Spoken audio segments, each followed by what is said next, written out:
Hello there. How's my audio?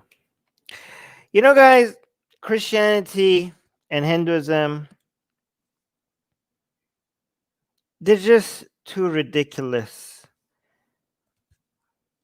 to be a challenge to ideologies like Islam. Okay? And I think more Muslims are realizing that. More Muslims are switching their attention away from Christianity and Hinduism and towards an actual challenging enemy, which is liberalism. Okay? And we need to be here's what we're missing. Okay? Liberalism, Enlightenment values. It didn't seem like it needed it because the results just speak for themselves. And if you look at the results, you just it's like looking into the goddamn sun. Like, it's so goddamn obvious. And like, do you see the sun? And people looking at it are like, no, I don't. Like, I don't know what sun bright thing in the sky. No, I don't see anything. Like, I'm gonna pretend like it's not there. Okay. When it comes to the products, the results, the fruits of the labor of Enlightenment values, the results are not just obvious. They're blindingly. They're like, you have to do so much work. So much work to be able to deny. You know how religious people say, tell you that, God is so obvious. You have to actually actively try to reject God. It's so obvious, right? Look at the tree. Look at the butterfly. Look at the fruit. Look at this. Look at the solar system. How could there be no God? And this is not just denying God. This is actively rejecting God, okay? That's obviously horse crap. But I'm going to say that about Enlightenment values. The people who say, liberalism, like, what? Does it really make the world a better place? Like, are you serious? Have you looked at the past 500 years and what has happened to the goddamn planet because of these ideas? Like, are you, oh my God, like, okay, so what I was getting at is, it seems like it seems like in a sane world, we don't need this. But you know what we're missing? Do you know what we're missing? Do you know what Christianity has? What Islam has? What Hinduism has? What the woke Histani Mujahideen have? The woke cult? What the far right people? You know what they all have that we don't have when it comes to Enlightenment values, that we're missing, that we need? Do you guys know? Live chat? Do you guys know in the live chat? Do you guys know what we're missing? Tell me. No, not faith. We don't want faith, Marco. No, one thing they're missing is a good thing that we need.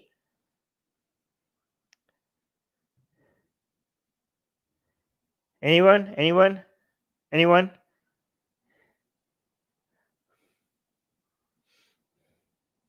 Nobody? Okay. Nobody. Really? Nobody. Okay. That's exactly my point. It's missing people like me. It's missing guardians. It's missing passionate defenders. People, whoever, like, if I go somewhere in the corner of internet, I'm like, I don't know, Islam, I don't think so. The guardians of Islam will show up. If I go and attack Hinduism, there's an army of Hindus, like, Hindus, defend Hinduism. All right, defend Christianity. We're missing an army. We're missing an army of people who are defending liberalism, that are defending Enlightenment. All these other crappy ideas, they have their own cheerleaders, they have their own goons, they have their own, why do the crappy ideas get so many defenders everywhere? Why is liberalism left alone? Why does communism have so many defenders? Why is it that Christianity has so many defenders? Why is it that Islam, the crappiest idea on the goddamn planet, Islam, is getting has so many people defending it? But the ideas, the very ideas that has saved so many people on this planet, so many people are happy today, are free today, are safe today, are living today because of liberal and Enlightenment values. Where is our goddamn army? Where is our defenders? Where are the guardian of these ideas? That's why we're here. We're building this army, okay? We're building this army, one of these armies at least, okay? Okay, so you guys are the first recruits, okay? You guys in the live chat, you're with me. You guys are the first recruits, okay? So we're gonna go to war. Are you guys with me? We're gonna go to war, okay? So to practice for this battle and many other battles, okay? We're not very good at it, okay? Because we're not very good at it. You know why? Because we don't need this. Shouldn't need defending. The data speak for themselves, okay? But apparently data and it's not enough. You need we need passionate guardians, okay? That's what you need apparently, okay? Because you need some marketing and some PR. Facts are not enough, apparently. Facts are not enough. People need to be emotionally charged up. People like, come on, guys, this is like, our lives are better for this. Come on, let's go and let's go to battle, okay? Like, okay, so we're not really good at this. Okay? I mean, the Muslims and the Christians have like a couple of 100 years head start against us, and I don't know how the woke Islamic people managed to get this big, but they're new, but they also they're very. I mean, they're not that new. It's been less than 100 years though. Okay, so we could get, because I mean, given that we have the facts on our side, it shouldn't be that hard for us to get. I mean, we'll see. Okay, we're getting started. Okay, and the far right people they don't even need. Oh my, yeah, never mind.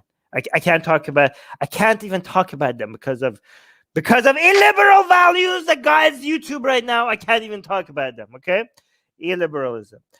Anyways, so because we're practicing right now. Okay, so we see like I'm glad that at least more Muslims are recognizing us as the true challenge to their crappy ideology. Okay, so when they start shooting at us, it becomes practice for us, right? This is like practice run. Like we get this is like a direct attack. This is by Daniel Hayraju, okay, the Muslim Skeptic channel. Okay, this is like episode 1, so there's a lot more coming. Okay, so this is like shots fired directly in our direction. Okay, this is a shot fired exactly in our direction, and we can't just be like, oh, just look at that. No, we need to shoot back, and we're probably not going to do a very good job because we don't have practice, but we need to start. Okay, guys, we need to start shooting back in Minecraft. No, let me YouTube. I didn't mean, it's not a literal bullet. Okay, I'm talking figuratively. I'm talking arguments. YouTube, calm down. Yeah, YouTube, calm down, YouTube. All right, god damn it.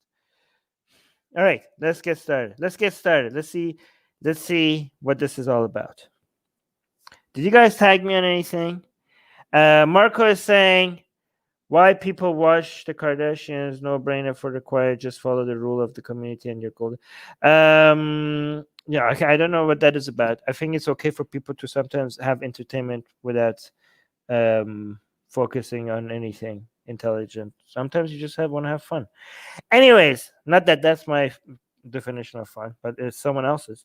Anyways, guys, let's try to stay on topic. Guys, please don't tag me unless it's something specifically about what we're talking about, because I don't want to get off tangent. Okay.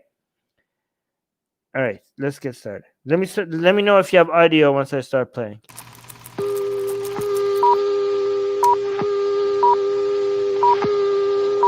Ladies and gentlemen, we may be approaching a fateful hour. D-Day is here. The invasion has begun.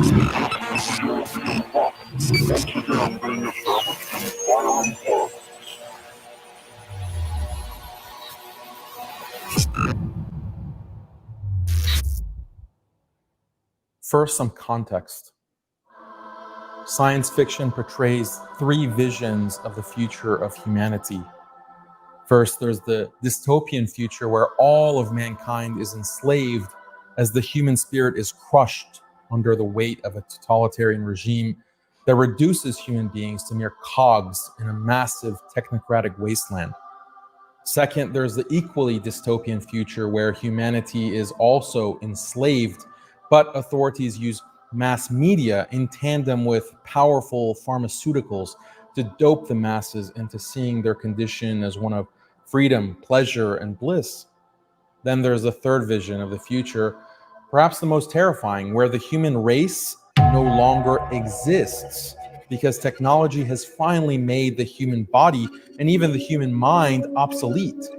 Instead of men and women, the world is populated with robots, androids, and disembodied cyberhumans. Our current reality in the modern world is the realization of not one or two of these dystopian futures, but all three. We're told that current year might not be perfect, but it's far better than any other time in human history. This is because humanity is constantly progressing. Constant economic growth, constant technological advancement, constant moral progress as humanity discovers new human rights and new freedoms to be championed in the latest social justice campaigns. Humans are better off now than they were at any time in history, or so we're told.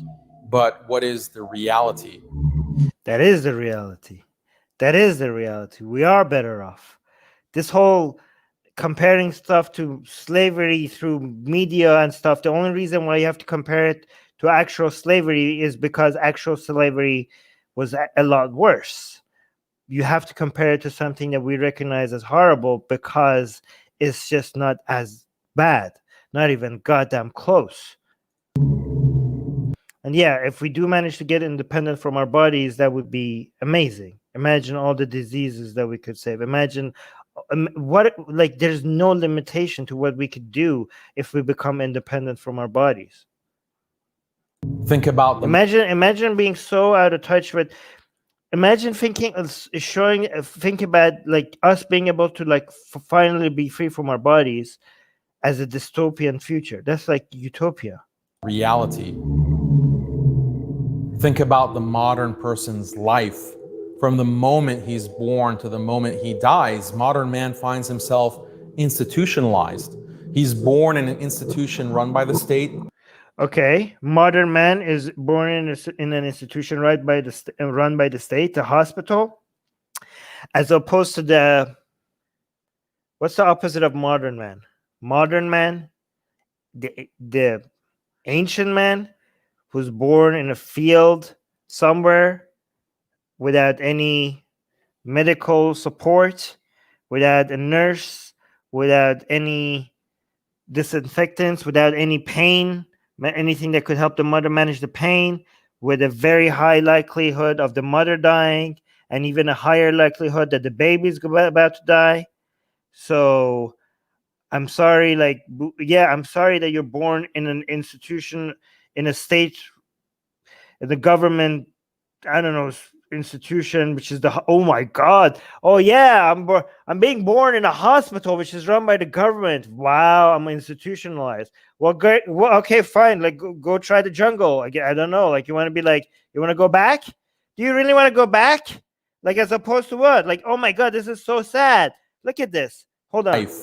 From the moment he's born to the moment he dies, modern man finds himself institutionalized. Institutionalized. All right. Okay. This is like, as opposed to what? You want to go back? He's born in an institution run by the state. Run by the state. Okay. You want it to be private? Like, what the hospital? This is like, he's trying to convince you that you are a slave in a machine. Do you understand that this hospital, you know how many lives has become so much better because of this hospital? Like, god damn it. Imagine watching this. I mean, how many people watch this? 38,000 people watched this. 4,000 people liked it. And you don't understand that, yeah, being born in a hospital is a feature of human society, is a sign of progress. The world has become a better place because we are born in hospitals rather than in a I don't know, in some germ-ridden house somewhere in a village. Guys, these are, again, I'm telling you, these are, see that we don't have the budget for editing like this and the music like this, okay? But these are unchallenged ideas that just go like this, and people are convinced that things are bad. Oh, government's own institution, the hospital. Ooh, the hospital. No, that's how it starts. You're already institutionalized. You're born in a hospital. Ah, be scared. The hospital. The instant he comes into the world, he's grabbed by the medical professionals. Oh no, the evil medical professionals. And weighed and measured. Weighed and measured. Oh my God, you're being institutionalized. It's so horrible that the doctor knows that if you're not underweight and that you might need some attention, like, oh my God, you already weighed and measured. The nurses are trying to see if you need extra attention in a way, or like, we need to record this so we have better data so that we could help more babies. But they're weighing you, and that means you're institutionalized and you're being recorded, and that's just evil for some reason. Measuring things is bad. So scary. Yes, exactly. So scary. Wow. I'm scared. The deeper. Oh my God. Oh, Deborah is saying the deeper I got into Islam, the less I trusted doctors and hospitals. Yeah, that's the scary part. Injected with vaccines. And I don't know what you're injected with, but I'm sure they're harmful some way. After a day or two, he might get to leave that institution, but guess what? Another institution. Oh, that institution. Guys, what, like, oh, institutionalized. What, as opposed to like chaos and disorganization and just doing things randomly. Okay, well, let's see the second institution. Let's see the second evil institution. You're a baby and you leave the hospital and you go from one institution, and what's the next evil institution? And measured and injected. After a day or two, he might get to leave that institution, but guess what? His mother's a strong, independent woman. Oh no, you can't have that. That is un-Islamic. A strong, independent woman. No, that is horrible. Who has to work at a soulless job to make ends meet. Statistics. As opposed to what? As opposed to going back to not to the modern human, not to the modern human, to the ancient human, who probably wouldn't even survive. There's very likely that she wouldn't even survive childbirth. And instead of going to an office, she would be what? Relaxing home and just like chilling and doing nothing. What would the modern mother be doing? Right? If she's not like, oh, she's not independent. So just because she's not independent, that means her life is relaxing and no hardship at all. Or do you think she would be at home and farming and cooking and cleaning non-stop without a washing machine, without with no excess calories to be able to save for future, that her job requires making sure that the field is producing enough food so that the entire family, like if she doesn't do her job right, you could starve. You could look at your babe, the ones that managed to survive, the babies that didn't die in childbirth, you look into their faces and you know that if you don't do enough hard work, they might starve to death by winter, okay? So it's not like if you get fired from your job, all of a sudden you're not going to be able to afford that car. No, your children die. That's your reward, okay? So it's not and by the way, you still are a slave to whatever society has to offer to you when it comes to the non-modern human, okay? You're still a slave. You still have forced to do a lot of work, a lot more work for a lot less reward. But because you're not an independent woman anymore, you don't have the choice anymore. You don't get to choose a career. You don't get to choose what you work on. You don't get to choose who you talk to. You might even not have a choice to talk unless you're spoken to, okay? So this whole, oh, you're now independent, strong woman, but at what cost? You're a slave to the machine. You're a slave to capitalism, and you have to work. As opposed to what? The non-modern woman didn't have to work. Was she just chilling the entire day? Oh, she's not independent. Her husband has to controls her, but at least she's not a slave to the system. Everybody was always a slave. You have more free time now because of the modernization of the world. Both the man and the woman, they have more free time. They have more access. They have leisure. Leisure time is a thing because of modernity. It wasn't even a thing before. Guys, I need you guys to help me. You're like, Armin, why so passionate? Oh, I love Armin passion. You're lacking passion. This is what we need right now. These ideas have made the world a better place, and there's not enough people fighting for it. There's not enough passion. You think I'm passionate? It's not me that I'm passionate. It's you who's lacking passion. These ideas save the planet, and you need to fight for it the way I am. Okay, let me see what you guys are saying. Afshin is saying, thanks to hospitals, we have much lower infant mortality and women dying during childbirth. He wants to undo all of that. Yeah, I don't know. Maybe he does. He's going to be vague about it. Sreen Niva is saying, most of children die in countries where women are not strong and independent. Yeah, exactly. As is saying, Prophet's daughter Fatima died early because of childbirth. Aisha lived long because she didn't bear a child. Those stories are not, we don't know if any of the stories are true, but yeah, fair enough. All right, let's see what this independent woman is. To make ends meet. So I say it is great talking about slaves today, as today is the International Day of the abolishment of slavery since the December 2nd. Wow, thank you to modernity for abolishing slavery. I'm sure these people, some of these Muslims agree with the woke lefties that nothing has changed. Everything is just as horrible, even worse. It's worse. But let's continue. Statistically, it's most likely that she's a single mother and doesn't have a husband or committed family to help with the new baby. So the baby has to go to daycare, another institution. Look at this, all this. Oh my God. Am I going to have to repeat all the stuff that I said, right? First of all, here's the thing. The interesting thing is that the modern world, guess what? Has a lot of problems. There's the life. Hey, guys, life is not perfect. But the problem that they have with the progress that we have made so far, you know what the problem is? The problem that they have with this world, with modernity, with Enlightenment values, with liberalism, you know what the problem they have is? It's that it didn't solve everything. It didn't solve everything. Like, dude, we made so much progress. Do we have a lot more to go? Yes. Are there problems? Yes. Are people working too hard for not enough in return? Yes. Are there children that are not spending enough time with their parents? Yes. Are people feel disconnected? Do people feel alone? Yes. Do we have still poor people? Do we have people that feel that they are not, have not a sense of purpose? Yes, we have all of those things. But guess what? We have become so much better.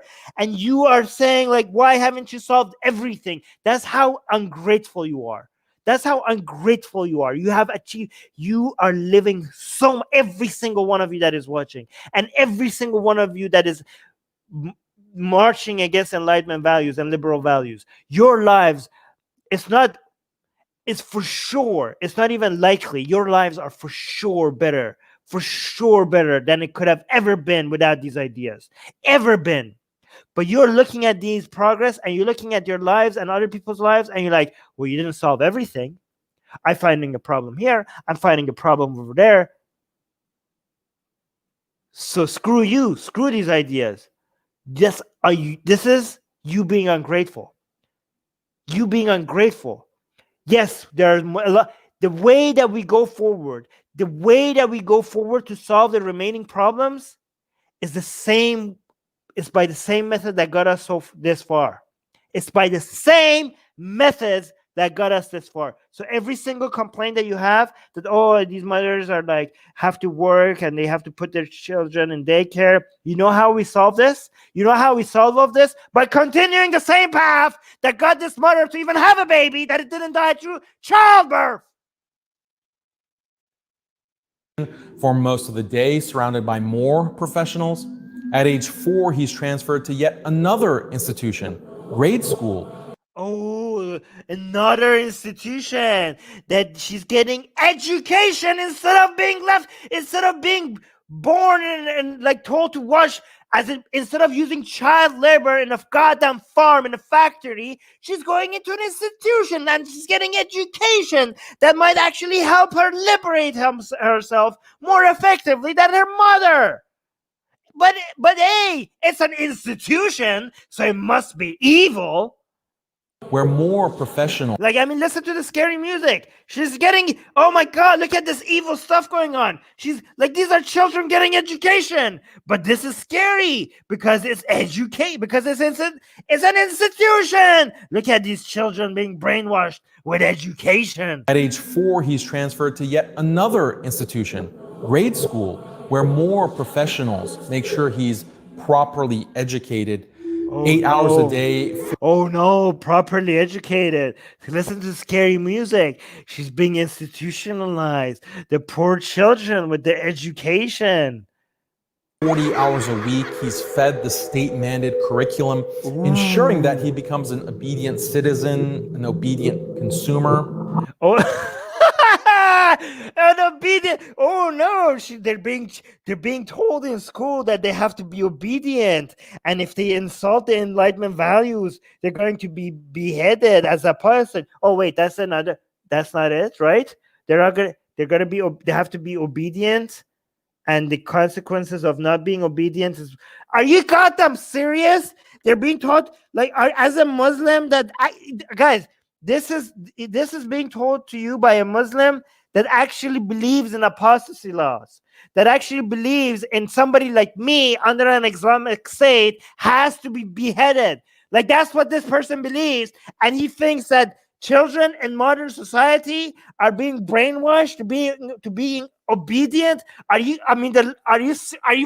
goddamn serious? The level of self-awareness here is so below zero. It's like hitting the core of the goddamn planet. That's how low the level of self-awareness is here. I think modern society teaches you that it's okay to be a rebel. Are you goddamn protesting, freedom of speech, freedom of assembly, government accountability? These are modern ideas. Modern world teaches you to be less obedient, not more obedient. God damn it, guys, I'm going to lose my goddamn mind over this. He gets older and goes to college, another institution. College education. Look at these books. The evil books are institutionalizing this guy. To train him to be a productive citizen who thinks the right thoughts, believes the right beliefs.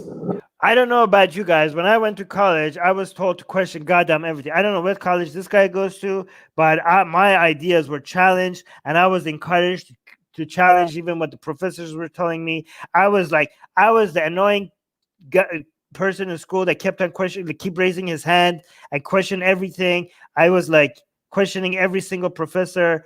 What are you talking about? College is where you go to learn how to question things, not how to just believe everything. Are you goddamn serious? I mean, I think you're describing Islam. This is Islam. This is not. What are you talking about here? To college, another institution, meant to train him to be a productive citizen who thinks the right thought. To think the right thought. Like, okay, this is like you are brainwashing Islam to think the right thought. Are you serious? Like, are you sure this is not an anti-Islam video?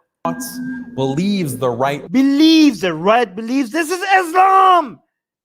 This is this brainwashing, this dogmatic, like saying these are the right things and everything else is wrong and don't questioning, and this is the faith and questioning things could get you punished by death. That's Islam. That's not liberalism. That's not the modern world. That's Islam.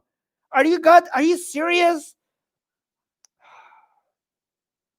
Marco is saying college time was the best time of my life, learning, partying, and effing, not always in this order, but always great. Yes, mine too.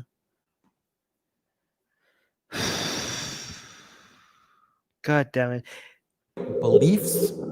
After graduation, he can look forward to desperately searching for a job to pay back tens of thousands of dollars in student debt. If he can't find a job in his field of study, he can always find menial labor for minimum wage. If he's okay, see, you know how we know? Okay, so for example, again, it's obviously a very flawed system. Okay, I mean, it's good that somebody is not sending you to go do jihad or anything like that, like in their Medina. So here's the thing. In his utopian society, what will happen? Like, people, once they finish their education under an Islamic state, are they not going to be looking for a job? And like, so for example, let's say student debt in some countries is a major issue. Okay, what's the solution for Islam to that? Are people going to get free education? Like, do you think there's any solution to this in Islam? There is no, like, do you guys even know why we are aware of problems, for example, in a country like, I don't know, Western European countries or North American countries? Do you know why these problems are so easily for somebody like Daniel Hegaju to go find and be able to highlight and criticize and shine a light on? Because if these were problems, if you have an Islamic state, these are problems that, yeah, you couldn't be able, like, so look at like Islamic world, like Islamic countries, right? Look at the Islamic world and look at how they're running things right now. Okay, do you think these problems are not there? These problems are 1,000 times worse in any country right now that is Islamic in any way. Okay, access to education, access to job, having more choices to do the work that you do, being able to climb your class from one class to another. All of these are not perfect in non-Islamic countries, but I guarantee you they're better than Islamic countries. Okay, doesn't mean that the problems are not there. The problems are there, but guess what? Islam has zero solutions to this. Islam has zero solution to this, and the only reason why we are so aware of these problems in great detail is because liberal societies challenge themselves and let you criticize their systems and come up with measures, come up with methods to look inwards and to not only see the problems but come up with the best methods of measuring and addressing these problems. That's why in more liberal societies these problems are so much easier to detect, because liberal societies don't shy away from the problems in them, because it's a feature. The fact that these problems are so apparent in liberal society is a feature of liberal societies. It's because of freedom of speech. It's because of freedom of criticize. It's because of the superior measuring tools that shows these problems are there, and also superior methods of coming up with solutions on how to keep progressing and resolve these problems. Okay, but again, none of these problems will be fixed by anything other than Islam. The only way to continue addressing these problems is by going down the path that got us to a place where you even get access to education. Like, and you're talking about the modern human. The non-modern human wouldn't even have access to education. Most non-modern humans will be working in farms, trying to make sure that they have food to eat by winter. in his field of study, he can always find. Yeah, this is literally first world problems. Exactly. Yeah, and minimum wage, as you know, minimum wage people in some countries are by many Islamic countries living a rich man's life. In his field of study, he can always find menial labor for minimum wage. If he's lucky, he might hit the jackpot working as a wage slave. Do you guys really want me to like go look at GDP per capita and lifestyle from not more liberal countries and compare it to illiberal countries? And then once you did that, to go and compare lifestyles and GDP per capita for all countries compared to Islamic countries, and then come at me like every single problem that you're addressing here is way worse in illiberal countries and especially in Islamic countries. Plugged into the corporate. See, this is what I keep telling you guys. What these people that are trying to sell you some bull crap dogma, whether it's Hinduism, Islam, or Christianity, or far right stuff, or wokeism, what they do is they go and find the problems in liberal societies.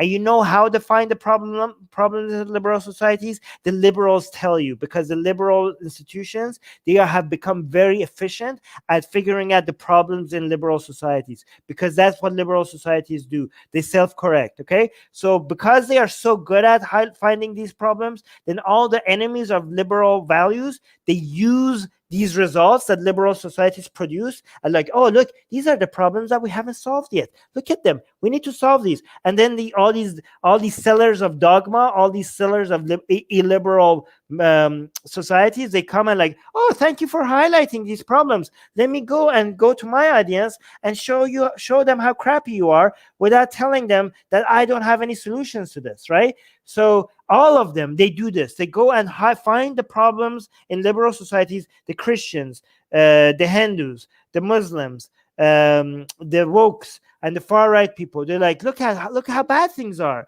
But they never tell you, they will never find a way to show you that these problems will not be there under their system. They have nothing for you. They have nothing for you.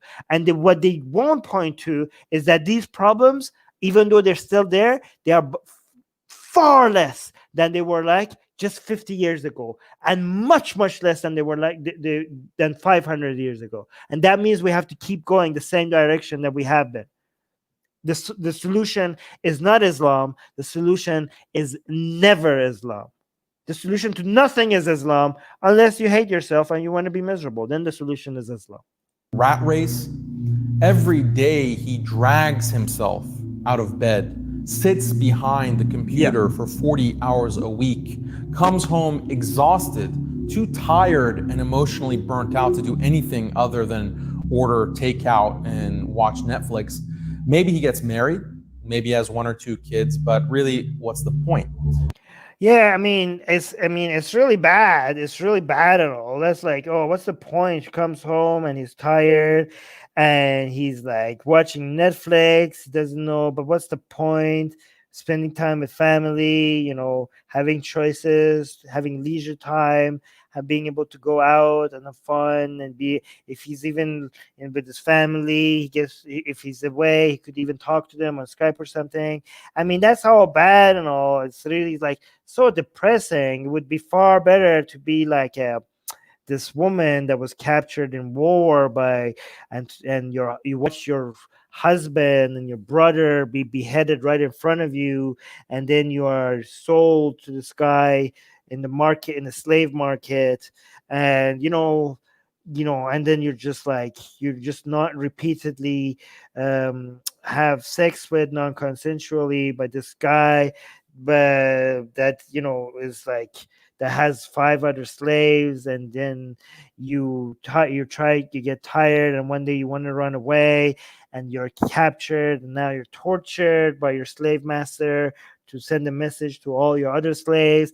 I mean, that would be, I guess, more ideal, right? Or maybe it would be better if you just if you're gay and you are like, you fall in love and you want to be with this other guy, but you're like, I'm in an Islamic state, but so I can't be with them, but he's your life and you want to be with him so much. So you both decide to make a run for it and escape, but the Islamic State police catches you and they behead you and they crucify you and put you in the middle in the square in the town square for a message to everyone else, so that they all of a sudden don't become rebellious like that. I don't know, like, it's just like so much. I don't know. It's just so it should be better. By the way, guys, the things that I'm describing is not the things that this guy will say that is not Islamic. All right, this dude. I mean, he's on record as saying, yeah, those are all Islamic, but under a proper Islamic state. Okay, I mean, look at this. This is being sold to you as an empty life. This guy is not he's watching Netflix, okay? Instead of being in a goddamn farm and like laboring day and night, just trying to make sure that he doesn't starve to death and that his children doesn't starve to death. He's like, this Netflix is not getting me the enjoyment that I expected. What miserable life I'm living right now. This is the sadness of the modern human. Oh my God, poor you, boo, effing you. Are you goddamn serious? Oh my God. Kids, but really, what's the point? What's the point? Hold on, listen to this. Order another takeout and watch Netflix. Order takeout and watch Netflix. Maybe he gets married, maybe he has 1 or 2 kids, but really, what's the point? I mean, what's the point? What do you mean? Like, you have 1 or 2 kids, you have kids running around your house and you love them, and they come, like, they run to you and like, daddy, look what I did in school today. And he shows you your art and you look at him and you're so proud. Like I could turn this whole situation upside down. I like, guys, it's movie night tonight, and mom has made popcorn, and you all get together and watch Netflix together, and your child is growing up with memories that's gonna stick in his head forever as fun time with family. Or even if you're a single mother, you're gonna grow up with memories that your mom did it. Your mom was there for you alone, and she loves you so much that she sacrificed so much. You're gonna remember that she, like, I don't know, like, you could see, why are you such a glass half empty kind of guy? There's beauty in life. Yeah, you could point out to, I mean, there's joy in life today as well. Like, you could keep pointing at all the negatives, but there's happiness as well. There's so much happiness everywhere. And it's more to, yes, there's sadness, there's emptiness, but there's joy and happiness as well. And it's easier to point at joy and happiness compared to 100 years ago. It's still difficult sometimes, but it's easier than 100 years ago. Marco is giving us a €5 super chat. Thank you so much, Marco. Marco is saying, forget society, we can go back even further, return to nature, and avoid hunting packs of hyenas while going to work. Yes. Point. Like, look at this guy. Probably has air conditioning. If he has a tooth problem, he could pull it out with anesthesia instead of making it a torturous experience. I mean, he doesn't experience too much cold and too much heat because he's indoor. He's probably never experienced starvation his entire life, but he's like complaining because, oh, Netflix. Oh, what's the point? What is the point? Clean water, access to toilet. I don't have to smell my own crap for like half a day because I just press this button and my crap goes away. Guys, you guys do realize that you're not grateful. The mere fact, you guys know how freaking privileged you are, but for the mere fact that when you take a dump, you press something and your crap goes away, you think that's not privilege? You know how historically and you know how rare that is historically? Compared to 99.9% of your ancestors, how major of a privilege it is for you to be able to go, bye-bye crap, bye-bye, I just press this and it goes away. You have no idea how big of a privilege just that is. God damn it. Again, more people need to be told how better the world has become because of simple things like anesthesia and access to clean water and the scientific method and freedom of expression and government accountability. And the list goes on, and secularism. There's so much that you need to be grateful for, and you have no idea. And because you have no idea, people like this come and tell you, like, yeah, what's the point in life? You watch Netflix and you're in your socks and Islam, I guess, Islam. You have to say no. No. Shove that Islam up your own. What the? I don't want your Islam. Get the hell out of here. Life is better without Islam. They're all locked into their own institutional existence for most waking hours of their atomized lives. So he works like this. He works like this for 40 years, only to retire. Under Muhammad's government, what did people do? Did they not work? Under Muhammad's rule in Medina, did people just like chill on their like date trees and just talked about Islam? Like, what did they do? Did they not have jobs? Most likely he's divorced by then. His kids have long ago moved on. Yeah, you don't. Okay. Oh, yeah. He got divorced by then. Unlike Islam, when your wife doesn't get that much of a choice to leave you, right? Like, oh yeah, actually, I agree with him. And if you don't want to get divorced, then go with Islam, because your 4 wives and your endless sex slaves don't get that much of a choice to leave you. Okay.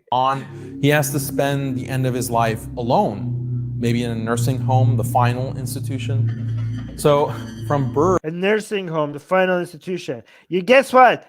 The modern, you know what? Oh, you know what? You're a modern human, and you, when you get old, you go into a nursing home. How old is this guy, by the way? How old do you think this guy is? 70? 80? Another institution? Do you know why he gets to be 70 or 80? Because of modern medicine. Oh no, he's in a nursing institute. He's in a nursing home in an institution. Unlike the non-modern human who wouldn't even be able to dream to ever live to be that age.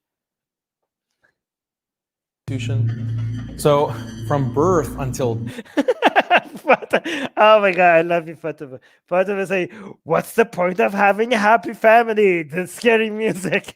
I can say, yes, that's what death, virtually every moment of his life was mediated by a state or corporate institution. Under an Islamic state, unlike I prefer this state mediating rather than a state that would go choppy if I don't agree with it. Virtually every moment of his life was mediated by, like, what do you, as opposed to what? Like, don't you, like, Islam believes in governments in a state.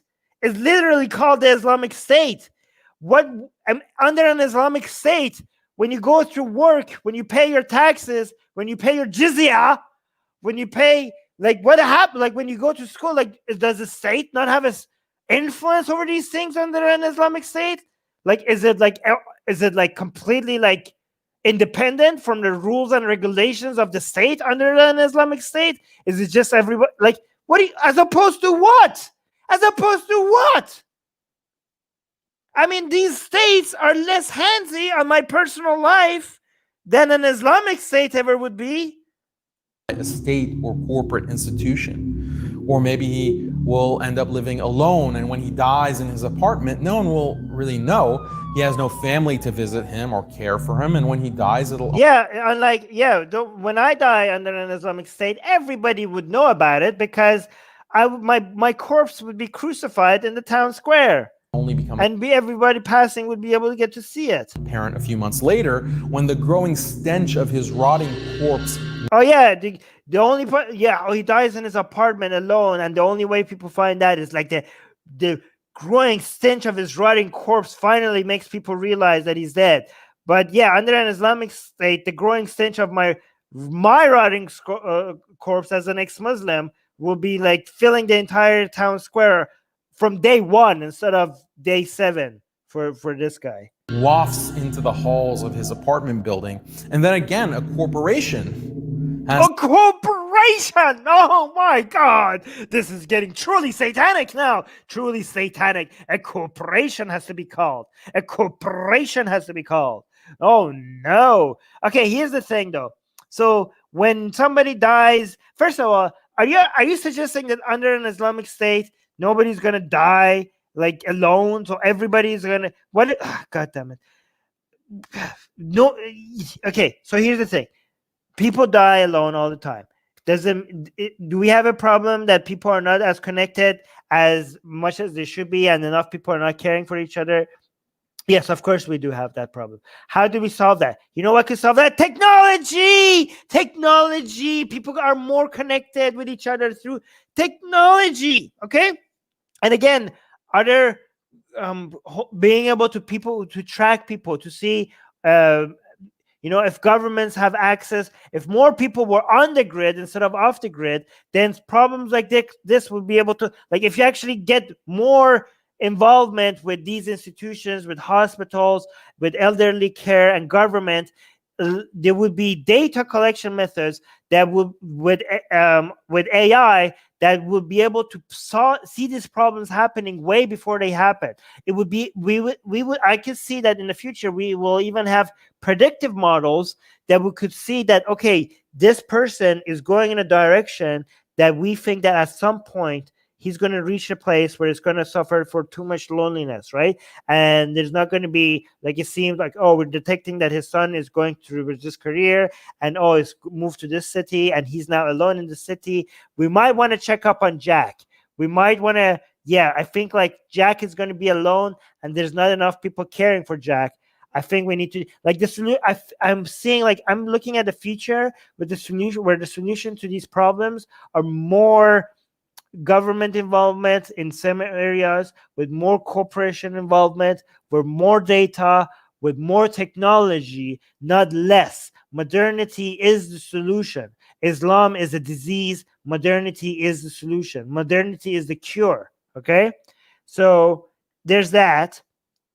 And also, when he says cooperation, we're talking about, like, for-profit institutions that will come take your body for a profit and then put you into a ground for profit because they're providing a service, and they are evil corporation that charge money for their services.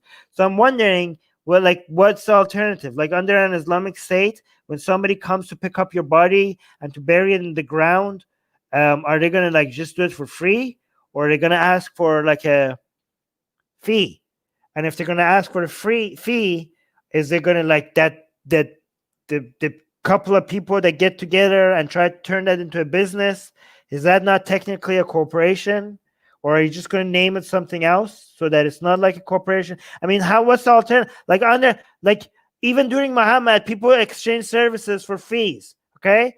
And a corporation is just a whole bunch of people getting together and trying to do it in a more structured way. So what's the difference? What's going to happen under an Islamic state? Like, if people are going to put you into the ground, is just without charging, like, they're going to provide the service, and it's not going to be through a corporate. Like, you keep saying things as if it's as if the alternative is what? As if the alternative is, oh, a corporation is going to come and put you into the ground. It has to be called. But do you have hikmah? Can modernity give you hikmah? Modernity is hikmah! To dispose of the putrid remains. Ooh, putrid. Look at this. Oh, no. Okay, look at how scary it gets. The corporation comes and to put your remains into the ground. In an Islamic state, you die and your remains just gets transferred into a ground under this, like, and on a rainbow, and with angels singing on a cloud, and your remains, like, the music would be like, ah, instead of like, oh, remains. Look at this scary sound here. Look at it. Apartment building. And then again, a corporation has to be called to dispose of the putrid remains. Oh my God.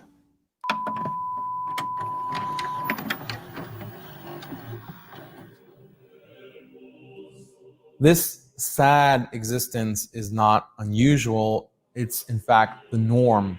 It's the model. It's by design, the logical consequence of a materialist, progressive worldview. After all, real happiness, according to materialists, is not to be found in some promised heaven in an imagined afterlife. That's right. This life is all we have, and material bodies are all that exist. That's right. As such, the meaning of life is really about maximizing bodily delights.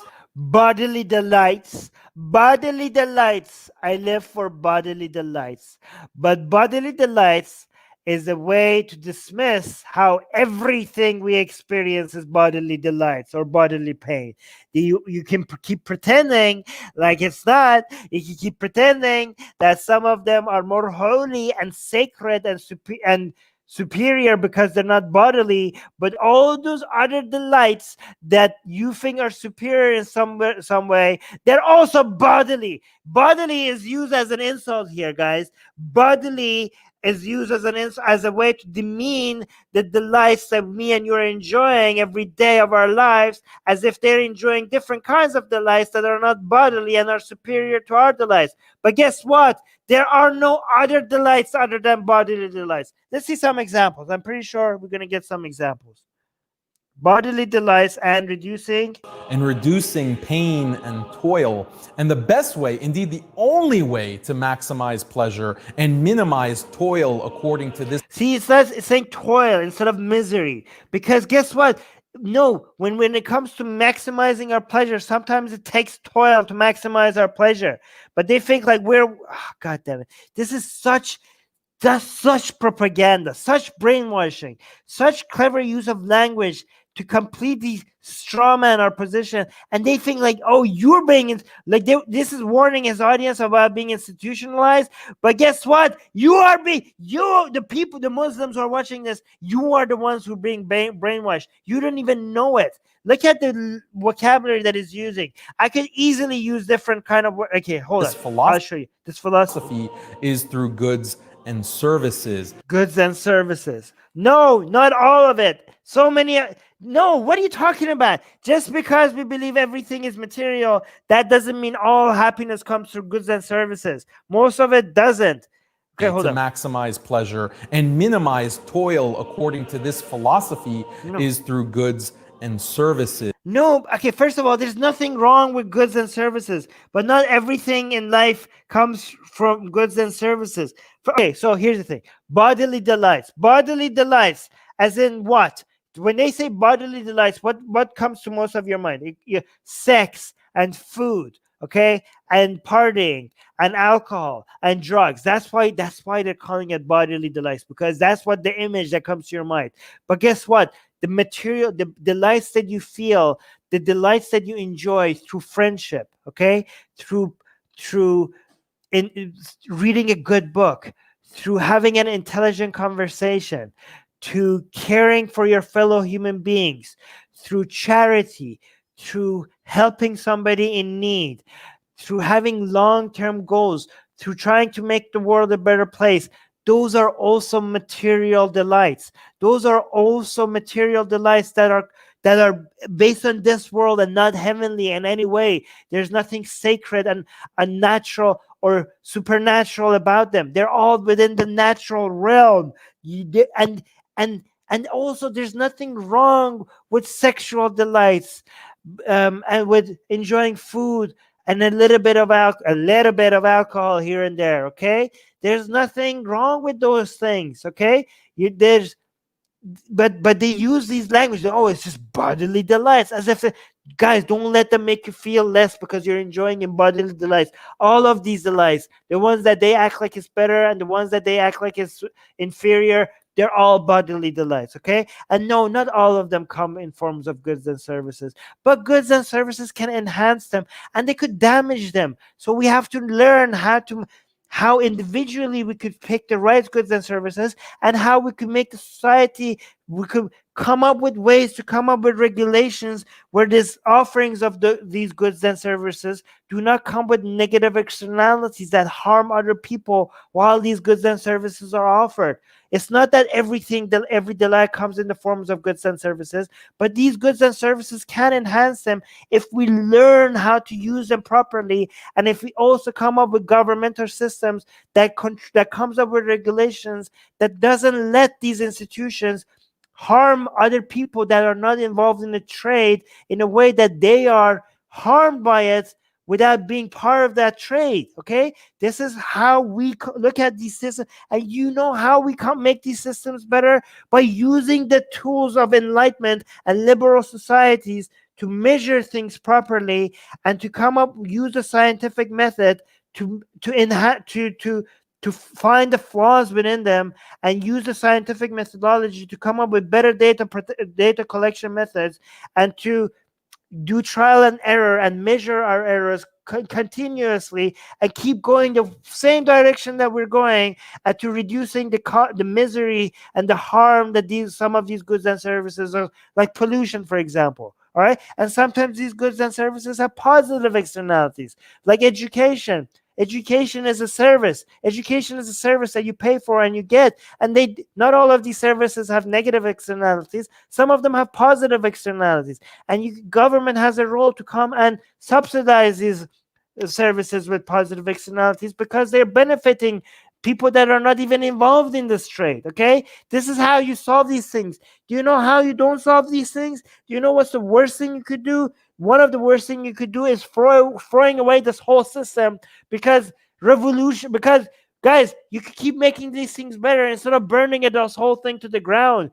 And you know what else? You know what else you don't do? You know what else is not the solution? Islam is not the solution. Islam is the worst thing you could do. It's not even a slightly like damage. It's not like, oh, we went to less positives. No, it's the polar freaking opposite.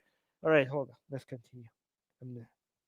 Is give people more food, more entertainment. Oh, oh no, more food, more entertainment. Oh yeah, more food, as opposed to people that, oh my God, you guys, again, you have no idea how privileged you are to have access to, the fact that you have to worry about weight gain is a privilege. The problem that most of your ancestors have to dealt with was like, hey, am I gonna starve to death next year? Now you're like, how do I eat less? How do I eat less? Okay, and that's a problem that we need to solve. But by far, it's a better problem to have than would I have enough food to not die from starvation. By far, that's a better problem to have. And oh no, entertain bodily pleasures. Oh no, okay, guys, you understand?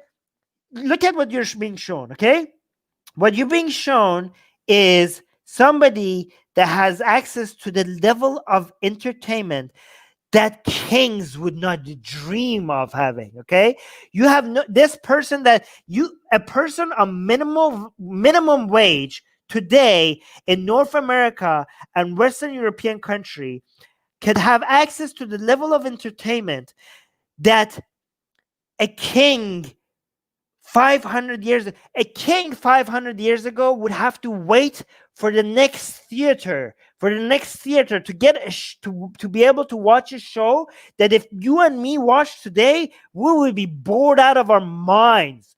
And a king was waiting 6 months for this freaking writer to finish a play so that finally he could get on his carriage and travel for like 8 hours to the city center, because of course his palace is outside of the city center, to be able to sit there to enjoy like 2 hours of play that he was waiting 6 months for. Yes, most people had no access to this, and a king has access. Kings and the elite have access to this level of entertainment. Okay, now this person on minimum wage, if he watches that play, he will like, oh, kill me now. What am I watching? And he has access with his Xbox to a world of entertainment that a king would have never dreamed of. Okay, this is where have we come to? This is a level of entertainment you have access to on your finger, even if you can't afford an Xbox. The fact that you have YouTube right now means that you have more access to entertainment than all of the emperors and kings and social elite, all the elites on the world, your ancestors from 100 years ago all the way to the beginning of time could not have the level of entertainment that you have access to, because you have access to YouTube. Okay, even if you can't afford an Xbox. and you are just dismissing that as just that's a modern human. That's a modern human. Okay, that's what modernity has given us. Okay, I can, in the most poorest country on the goddamn planet, people that live in huts, I see them on their phones and they're watching YouTube and they're laughing, and they have more entertainment than kings used to have, right? Oh my God. Yes, and also pH as well. Yes. More gadgets. And okay, more food. Okay, again, okay, okay. Somebody on minimum wage right now, somebody in the United States, okay, the food that they have access to, again, their lives are not perfect. Look at the food that this guy is chewing on, okay? Each one of these food, like this, having meat and bread and onions and lettuce and tomato and some seed at the same time in one meal with somebody that is considered by most historical standards throughout history, that is a feast. That is a feast. The fact that you're even having meat instead of just bread, the fact that you're having so many different kinds of, and whatever, like, dressing that you have, the fact that you're having even more than one type of food in one meal, by most of your ancestors, this is the literal definition of a feast that you're able to afford on your minimum wage.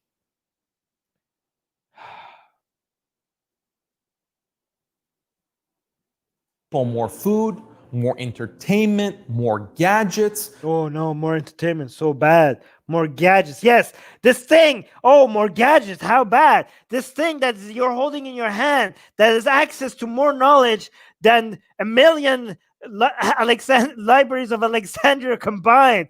You could talk to your you know what? When my mom got cancer and I couldn't see it and I couldn't talk to her because of Islamic rules, because I couldn't go to Iran to see her when she had before her surgery, because I couldn't go see my mom, okay? My mom, because if I went to Iran, I would have been executed because of Islamic laws, because I'm an apostate, right? But at least I got to talk to her because of these gadgets that modernity has given to us, okay? So thank you for these gadgets, because Islamic laws tried to separate me from my mom, but at least I could hear to her voice through these gadgets, okay? These gadgets, I'm telling you, these gadgets are putting the whole world at your fingertips. You have more access to knowledge and entertainment because of more gadgets. Oh yeah, these evil gadgets.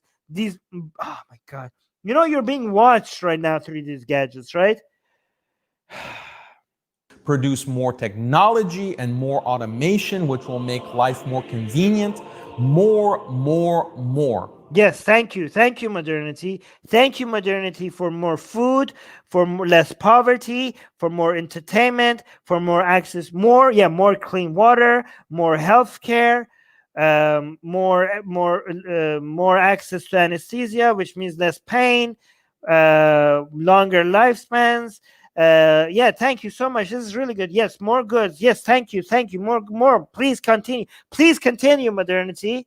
The more goods and services people have, the happier they'll be. It's gonna, guess what? It's gonna become cheaper and cheaper. All the entertainment that you have access to, all the clothes that you have access to, all the food that you have access to today was only affordable by the top 1%, just 500 years ago, even 100 years ago, okay? Everything you have access to right now as a minimum wage person was only accessible to the top 1% just 100 years ago, right? So please please, these goods and services, I'm pretty sure like 100 years from now, we're going to have like minimum wage people are going to have access to things that only the top 1% have access to today, okay? So imagine that, okay? You look at the life of the top 1%.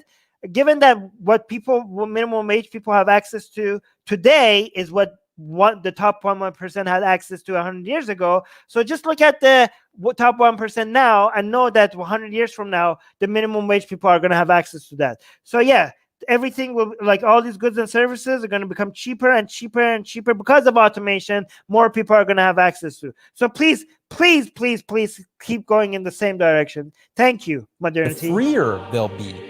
One year you have basic cars. The next year, cars become more advanced with power steering. And the next year, they're even... And then going to drive themselves at some points. And there's going to be less, automation. And there's going to be less car accidents because of automation, right? There's going to be less people dying because of car accidents because of automation. even more advanced. Yeah, more advanced and less car accidents, less people dying, less people losing their children because some idiot was drinking and then ran into them. So yes, please, less drivers and more automation. Thank you so much. Imagine all the people that are not going to be losing their loved ones through car accidents. Yes, please make the cars more advanced. Thank you so much.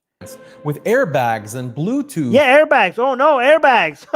Oh, yes, thank you for I agree. Thank you for airbags. And GPS and so on until you have self-driving cars and on and on. Yeah, what's wrong with that? This is great. Yes, thank you so much, modernity. Products become better and more plentiful. Yes. This is progress. Yes, this is progress. Thank you. Bah. Please, more progress. This is like selling progress to me so much. Please, please give me more progress. Oh wait, you guys said something. Islam is opposite of anything new. Exactly anything mullahs claim. TV, light bulb, shower, school, etc. haram at first because they are stuck in the 14. Yes, you know how we make fun of the mullahs who were like, oh my god, TV, radio is haram, radio is evil, and then now even Muslims make fun of that, and then TV came like, TV is haram, TV is haram, and then now even Muslims make fun of that, and then they're like, social media is haram, YouTube is haram, Facebook is haram, and now even Muslims make fun of that. So I could tell you that just a few years from now, even even radical Muslims will look at this video. I'm like, I'm glad Muslims today are not as ridiculous like this, because just like I think Daniel Hayraju would not think like would not agree with the Muslims who think like, oh, radio is haram. I think he would be like, oh yeah, that's stupid. So Daniel Hayraju, this video will also not stand the test of time. Trust me, this is not going to stand the test of time. I mean, don't trust me, just wait and see. Yeah, he should go live with the Mennonites. Oh wow, how terrible. GPS stopping people being lost in the desert for years and dying of dehydration. Yes, exactly. Classical liberal thinkers and the early economists, people like John Locke, John Stuart Mill, Jeremy Bentham, and Adam Smith, they're all progressivists. They all agreed that You know what's so annoying for a lot of Muslims is that these people who are some of the key figures in making these ideas more popular and more nuanced, okay? First of all, they're not the founders of it. These ideas predated them, but they made them a lot more popular and a lot more advanced, and they helped make them a lot more mainstream. So we owe a lot to them. We do owe a lot to them, but we do not, because we're not like dogmatic, we do not see these people as saints. We do not see them as as godly divine figures that we worship or revere in some dogmatic cultish way. So it's really hard. Like they wish like we had, like if we had a Jesus, or it would be easier to go after us. But because we see these people like John Locke, like we see these as like, because we have to be grateful to these people, but they also had a lot of crappy ideas that we don't shy away from criticizing. And we also know that their ideas that they promoted and that we owe them for has become a lot better and a lot more nuanced since they've introduced it. So we do not have to go back to everything they said. I mean, we do go back to them because there is still a lot there that we could appreciate, but we don't have to rely on them, right? A lot of their ideas were promoted based on the assumption that these are like God-given rights or gifted by nature or ordained by nature or something. Like rights or stuff like. But we don't need that anymore because we have data to show that the rights that they promoted, they just work. We could use the scientific method, method to show that these rights and these ideas work, instead of like relying on their methods. So we could be grateful to them while not relying on them. But this makes the job of people who are against Enlightenment values very difficult, because we don't have the saints or gods or the prophets or the imams that they do, that they see as flawless or masoom, in a way that we could easily shut down, because they were terrible human beings. Their prophets, their gods, their saints were terrible. They were so flawed that makes them worshiping them, even when they act like they're not worshiping them, makes that so easy for us to like, oh, we just have to look at Muhammad. We just look at Muhammad's life, and it's just like, are you serious? Are you serious? This is your prophet? But we don't have figures that we see as flawless. So because the liberal method is a self-correcting method, rather than acting like it's perfect, it actually admits that it has flaws, and it constantly comes up with methods to correct its own flaws. It's so difficult for them to, because they keep pointing at flaws, and like, yeah, we know. Yeah, there's flaws. We figured these flaws. The liberal process, the scientific method, the liberal world figured out these problems before. The only reason why it's so easy for you to show these problems is because the liberal world detected them before you. We know these problems. These, so, and these people they like, oh, look at this. John Locke had this problematic idea. Yeah, we don't endorse them 100%. They said this, and that's wrong. Well, screw that. Screw them for saying that. We're not going to buy everything they say. They're not like, we don't believe in the cults of person. We don't worship these people. These guys are not our saints. We just took some of their great ideas and we ran with it, right? But they try to think, they want to go after these people. They want to introduce these people as our saints and prophets, and then shut them down because they did have some problematic views. So this is exactly, there's the two different methods, okay? They go look at the liberal world and find every problem that they could, and we're like, oh, look, they go to their ideas like, look at the problems with the liberal world. They don't tell them that these problems have been reduced, and the fact that the liberal world is addressing these problems by itself. And then they go look at, because the religious people, they have this idea like, well, who is their prophet? Who's their God? Their mind works in that way. They go and introduce these people as our prophets and our gods and our saints, and like, well, look, they were flawed. And that they try to bring down this entire movement, this entire process, because the people who introduced them or the people who popularized them, they were flawed as well, and they use as a method to shoot down the entire system. But it doesn't work. It doesn't work because the liberal process is already self-correcting. They cannot comprehend a methodology that admits its own faults, because what they have is dogma, and dogma cannot even admit that there's anything wrong about it. So it's incomprehensible for a lot of them.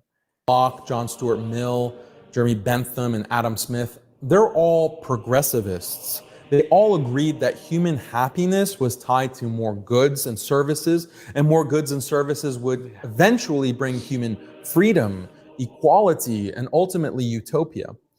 Communist thinkers were no different. In fact, communist thinkers are anti-enlightenment. Guys, none of these people reduce everything about human happiness to just goods and services. And goods and services are not inherently wrong, okay? They're not inherently wrong, okay? I mean, the Khadija was a trader, and Muhammad, he was a shepherd, and then he became a trader. So he did goods and services as well. I mean, I don't understand what's wrong with goods and services. They keep saying that as if that's something evil.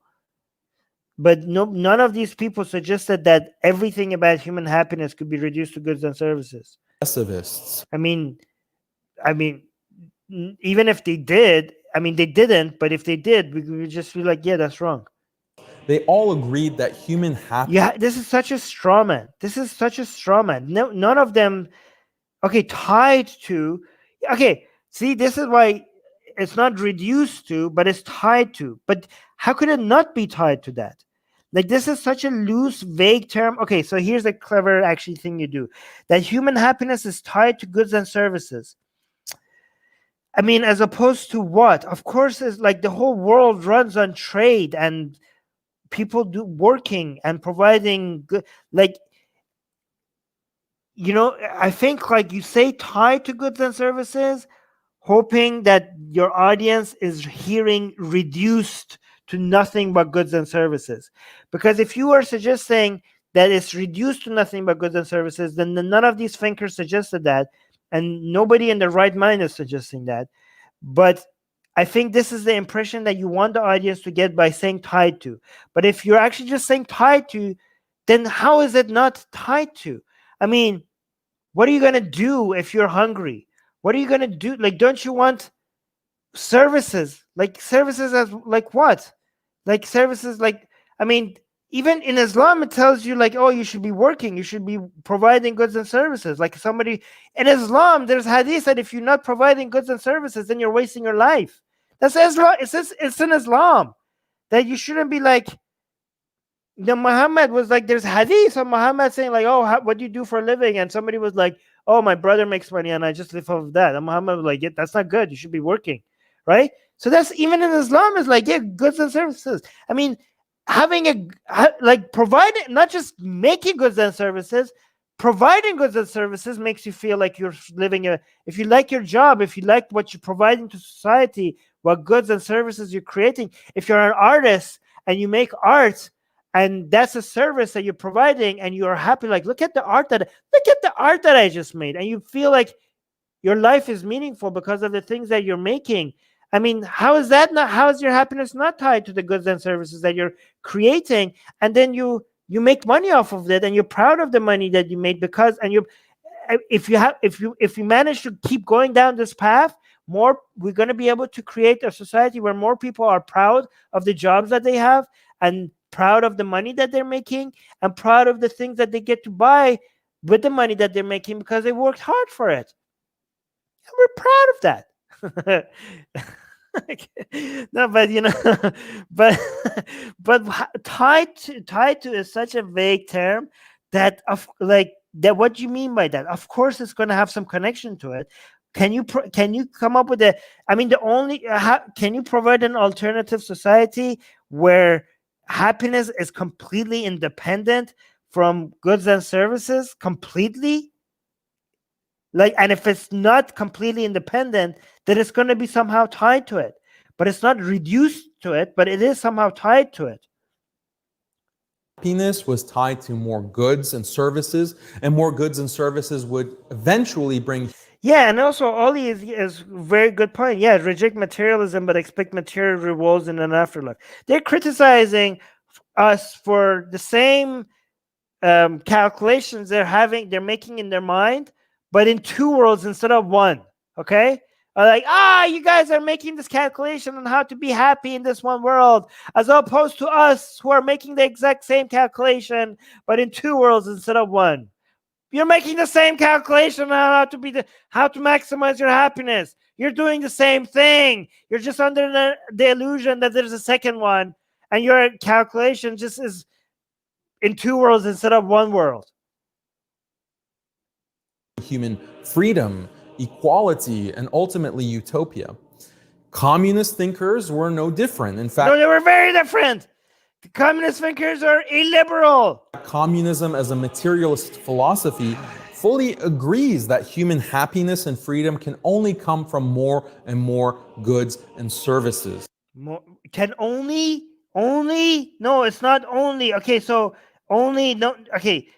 More freedom, more, oh my God. No, it's not just more goods and services. Who is suggesting that? I mean, I'm not going to defend. So if you're saying that I'm not going to defend the communists, but the people who you said they're exactly the same. So you're saying about the promoters of liberal values as well. Who said, show me who said it's only from that? Who says it's only from that? Freedom can only come from more and more goods and services. In fact, if you study these people, they're saying, right, they admit that the only thing right now we could measure is goods and services.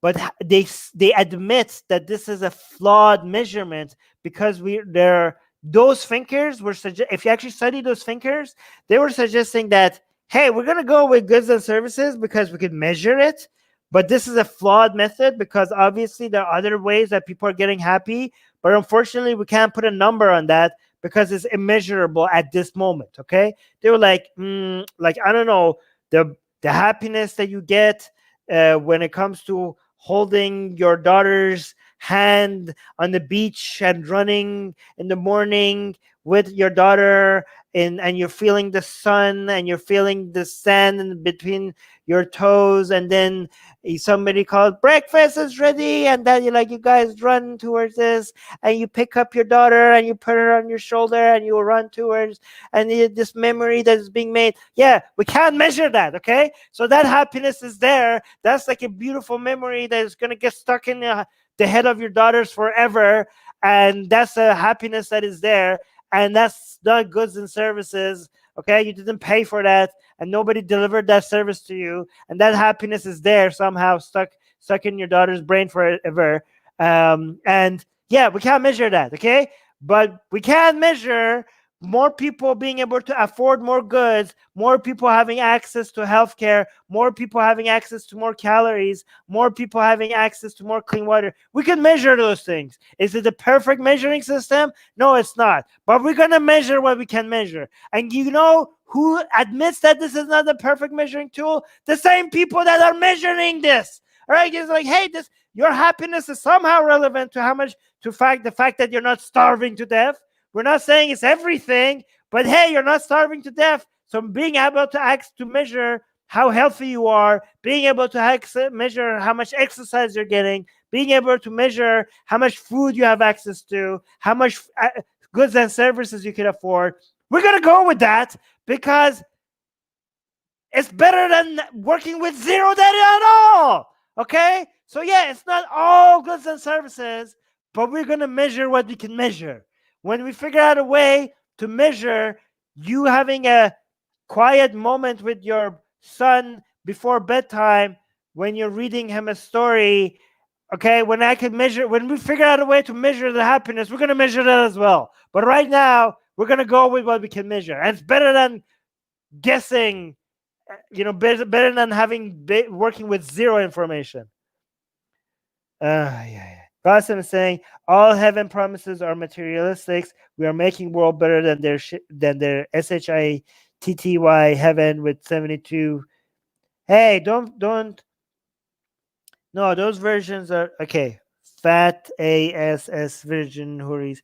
Okay, first of all, some people like their Virgin Huris fat, and that's okay. Okay, in heaven you don't have to worry about diabetes or anything like that. Okay. So don't fat shame people in heaven. I mean, don't fat shame people anywhere, but especially in heaven, because I'm pretty sure there's no health concerns in heaven. Anyways, never mind. Let's continue. The communist only disagrees with his liberal counterpart on how best to achieve and distribute those goods and services, but the underlying materialism is the same. Does non-stop consumption lead to freedom and happiness? I really like it how this anti-liberal Islam apologists have jumped on the bandwagon of consumption bad. It's like, guys, we don't have anything against liberalism. Let's jump on this. Like, let's just go find the literature of all these people, all the wokey lefty people. It's so interesting because these people, they hate the illiberal left because of their whole pro-trans, pro-gay agenda, but they're like, well, I mean, they have the best literature against liberalism, so let's just steal their work. Okay, so they're like, consumption is bad. Like, I'm telling you, for the past 1400 years, Islam had nothing anti-consumption or anti-market or anti-consumerism or anti-goods and services. There's nothing there that was against any of this in the past 1400 years. But liberalism has made the world so much better, and these people are so desperate to find something against it. And Islam produces nothing anti-liberal values, anything that you use it. So they're just going and they're stealing other people's work, right? They're like, guys, what do we do? Like, we're gonna blame, what, consumerism. Yes, let's pretend like Islam is anti-consumerism for some goddamn reason, because we have nothing against these liberal values. When was Islam anti-consumerism? Ever. Islam had a market for slaves. If Islam was a thing, you would be buying slaves on eBay right now. Sure, some aspects of happiness can be put in consumer terms like food, shelter, the basic needs of life, but most human happiness doesn't depend on products. The happiness that comes from a loving and committed relationship with the opposite sex, the happiness that comes... Wait, what? I'm telling you, they're stealing anti-liberal people. He's reading a lot of, he's reading a lot of wokey stuff. Human happiness doesn't depend on product. This is such a straw man. Imagine thinking like, Enlightenment values. The liberal world is telling you that all happiness comes from, it depends on products. It's just all products. It's just no. The fact is that this whole, first of all, people are trying to get their happiness from material goods predates capitalism. Okay, do you think Muhammad, if whoever Muhammad's stories are based on, do you think when he became all of a sudden powerful and all like, oh my God, I'm enjoying, like, I really love being able to get all this booty from war. This is like, yay, look at all these beautiful slaves that I have access to right now, right? Do you think they didn't enjoy that? Do you think like the Pope, do you think pre-liberal thinkers, people didn't enjoy bigger castles, more jewelry, more access to everything? You think like depend on products? This is not a problem with the liberal world or liberalism. Okay, this is how, since cavemen. Okay, you're like, this is my cave, and if you try to steal my cave, I'm gonna smash your brain with a rock. Okay, so this is like, oh, this is my bone.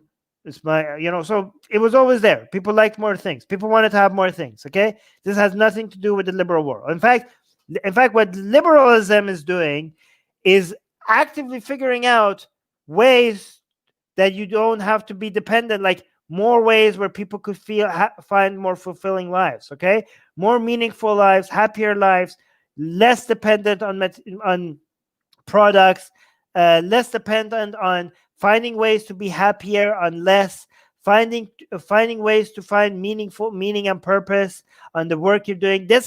We're becoming more independent from, just collecting. Like, guys, the idea of owning, like, I'm owning less and being happy, finding ways to find joys in life. Like, these solutions are available to you. People are writing books about them. There's YouTube videos about them. Some people are taking it to, like, if you look at it on YouTube right now, like, oh, extreme minimalism, extreme minimalist techniques. So like, okay, this is going a lot too far. Like, people on YouTube are bragging like, the only thing I own is this bowl and this bag and my phone and nothing else. Brag about it. Like, and people shaming it, like, you're like, people are like, oh, you have a party during COVID and most people can't party. How dare you? And people are like piling up on this celebrity because he had a party during lockdown. Like, all of this is being highlighted more in the liberal world, right? Like, this is like, people are like finding like, how could I live on a budget? How do I do budgeting? How can I make delicious food with this income? Like, all of these new ways of people finding out to live happy lives. Oh, how do I start a career in this? Like, how can I work from home? How can I spend more time with my family and work from home? Like, all of these new methods, all of these new possibilities, all of these new ways of living is becoming available because of the liberal world. Like, because of, oh my God, it's just this. This is the straw man to suggest that the liberal world is even suggesting that you need to depend on products to be happy. This is like the only way that they could take it down, because they have to make it seem so ridiculously dumb for them to be able to shoot it, okay, to shoot it down, because they cannot deny, they cannot go after all the everything that the liberal world has been able to produce and give to you. They cannot go after it, so they have to do these strawman techniques, tactics.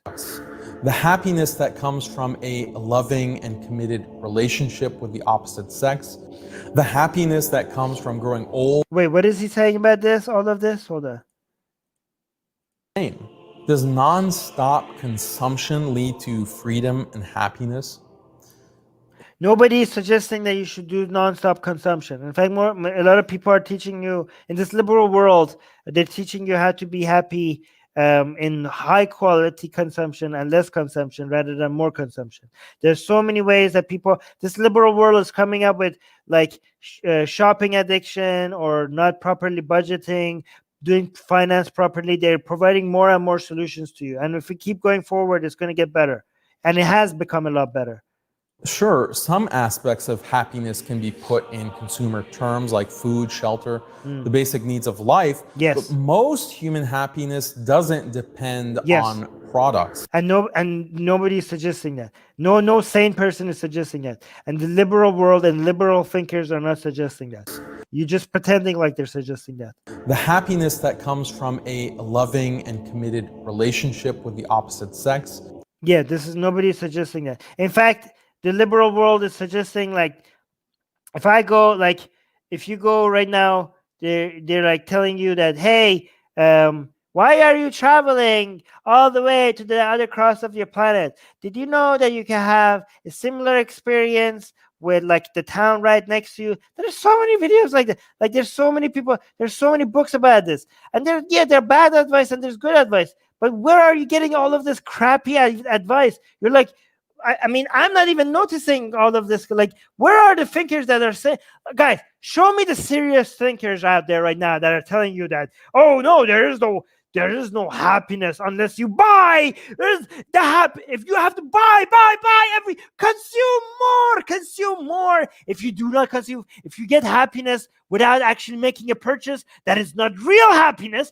You're not even happy. That's fake. You think you're happy. You think you're just, you just had a loving relationship with your wife and you didn't pay for it. You didn't spend any money. That's not happiness. You have to consume to be happy. Like, who is saying that? Who is telling you that? Who is telling you that? Where is this happening? Where is this happening? The happiness that comes from growing old with a loving family and devotion. Hey, yeah, no, okay, this is not, okay, what's happening here, okay, I think this is he used the wrong stock image. He thinks that this is like a son, a father, and grandfather. What's actually happening is that this is a gay couple and they just adopted a new baby, okay? Devoted children. The happiness that comes from sharing an identity with other human beings centered around pursuit of a higher purpose. Okay, guys, okay, you want that? You want that? You want a shit? You want the happiness from the happiness that comes from sharing an identity with other human beings centered around pursuit of a higher purpose. Okay, guys, do you guys like that? Do you guys want a little bit of that? Do you guys want? Okay, I'm gonna offer it to you. Okay. We're gonna have a shared identity centered around the pursuit of a higher purpose. And that purpose is to destroy Islam. Who's with me? Shared identity. We're anti-Islam. We share this. Let's build an identity. We can pursue this higher purpose together to take Islam down, annihilate us.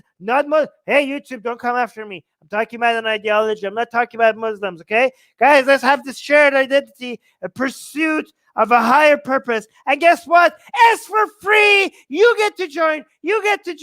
All of you get to join. No charge. no consumerism, okay? You all get to join for free. You don't need to be a patron. You don't need to be a member. You're part of this army. Let's go after Islam. And do you guys feel it? You guys feel this joy from this shared identity, this anti-theism? Does it not warm your anti-theist heart to be here with me today? Are you guys not loving it?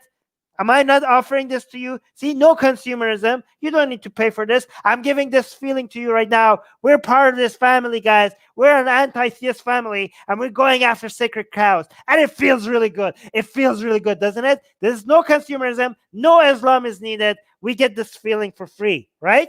Right? You're with me? All right, homies. Qasim is saying this is an Islamic way of advertising. We think on behalf of you, you just obey. Arminus the Eighth is calling for the fifth nonviolent crusade. Yeah, you guys are funny. All right, continue, guys. Don't ask me questions that is not about what we're watching. Yes, yeah, you're with me. Pursuit of a higher purpose. These profound sources of happiness are not, in terms of bodily pleasures, they're not consumerist in nature. And in fact, the consumer economy does a great deal to dissolve these organic relationships. What? How? Wait, what? Does not great deal to dissolve. Citation needed. Dissolve these organic relationships and replace them with alternatives. Why bother? Yeah, well, as opposed to Islam, who tells you that you do not have it. Yeah, Islam gives you keeps families together by removing the choice of the woman to separate from the husband, and becoming a sex slave. Yeah, you don't have a choice. Replace them with. Yeah, you guys with me? You guys. All right, we might have to do alternatives. Why bother with the duties of marriage when you can use a convenient sex app or online pornography to perpetually satisfy carnal lusts?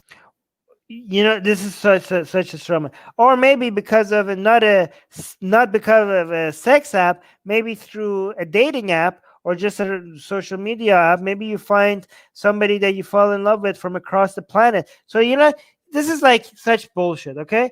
Because you could be like, yeah, first of all, sex apps are okay, and maybe and sometimes porn apps are also good. Just don't get addicted to them, okay?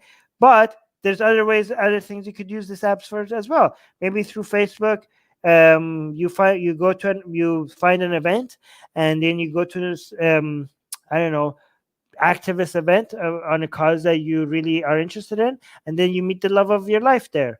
Or maybe you find somebody that you would have never met from across the planet, that if it wasn't because of these apps, you only be reduced to the people that are just within close proximity to you. But now, because of the internet, you might find somebody that you fall in love with that is a perfect match for you, and then you move over there to meet her, and you manage to find a much more meaningful relationship because of these apps. So I'm not saying these apps are always positive, but why do you have to focus on the negative? There's a lot of positive effects that these technology could have on very meaningful relationships, right? What if if you go back in time, like what happened, if your husband, for example, is a traitor or is going to war, and the next time when your husband says goodbye to you, you mean like, okay, goodbye and see you, I guess, in 7 years, right? And then when you come back, I don't know how you might not even recognize each other anymore. But today, your husband goes and works in a oil field, and you're talking all the time, and checking in upon each other on Skype every goddamn day. Every day you're checking up with each other, and because you get to stay connected and more keep your relationship alive because of technology, because of these apps. You get to talk with each other every day, even though you're so far from each other. So again, see, he just wants to say everything modern is bad. Everything modern. I mean, you're spreading Islam on YouTube. Is that bad? Hey, we got a new member. Thank you so much for being a member. Geo for freedom. Go for freedom. Thank you so much for being a member. Welcome to the family. Welcome to the army. Welcome to the Armin army. lusts. Let's take down Islam together. Yeah, my God, this is not relevant to the topic today, Jojo. Why bother with the burden of I mean, do you really think that the people that watch pornography and or like on their app, they're like, oh yeah, this is like okay. So sometimes some people enjoy porn. If you do it if you don't get addicted to it and you're not relying on it all the time, that's good. That's fine. Okay, enjoy it. Okay, but do you really think that somebody that's watching porn is like, oh yeah, this is all I need. This is all. Relationship. Like imagine somebody. Where are the people? Show me the people that are watching porn and I'm like, why would I ever need a girlfriend? It's all here. Everything I could ever need is right here. Why do even people bother with relationships? Like, what is he like? Look at that's what he's saying. You know, like he's I've never seen anybody like that. I've never even met any even people who are addicts to porn and stuff. They want a relation. Like he's describing something that doesn't even exist. This is the trick that they play on you. Hold on, look at this. consumerist in nature, and in fact, the consumer economy does a great deal Listen to to this. dissolve these organic relationships and replace them with alternatives. Alternatives. Why bother with the duties of marriage when you can use a convenient sex app or online pornography to perpetually Okay, where are the people who are like, why even be? But he thinks the only way you could have a meaningful relationship is through marriage. Okay, but let's replace marriage with meaningful, like with a meaningful relationship. Okay, but show me the people that are like, why even have a girlfriend or a wife? I have porn. Why even? But where is that happening? Like this is how bad he has to make things. Like he's not even trying to make it even somehow relevant to the problems that are actually there in the world. Like at least complain about people who are addicted to porn. At least that's a real thing. But no, he has to create a bigger monster that is even there. Like, oh yeah, people are going to be like, wow, people are just going to stop worrying about meaningful relationship because they could get everything from. That doesn't even happen. Where are the people that are like, yeah, I don't even and another thing, I know this is like dumb, but I have to point this out. Who on earth watches their porn in an empty living room on a giant screen TV? Like, is this like this? Is this what you're showing? Like, who? I mean, that's pretty bad. That's pretty epic. Okay, imagine, imagine having like being like watching your porn in an empty room with nothing but its. Like, who does that? Who watches their porn like this? I mean, who does this? Seriously, who does this? I mean, this should not be what is the stock video you're using for people watching porn, because there's nobody. I mean, I can't be sure 100%, but I'm just gonna say it. There's nobody that watches their porn like this. Okay, nobody.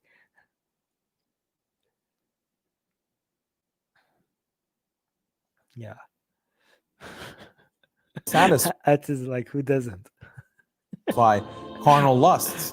Why bother with the burden of having to raise your children yourself when daycare services make it so easy to ship them off while you pursue your personal career ambitions? Why? Yeah, unlike the unlike the unmodern human who has to wonder if she could feed them, if they're gonna be like, mommy, are we gonna eat today or are we gonna eat tomorrow? Like mommy is like, no, not today, daughter, not today, maybe tomorrow we get to eat something, but today no food today. Okay, but mommy, it's been 4 days since we've eaten anything. Okay, but maybe tomorrow we will have food. Tomorrow we will have food. Okay.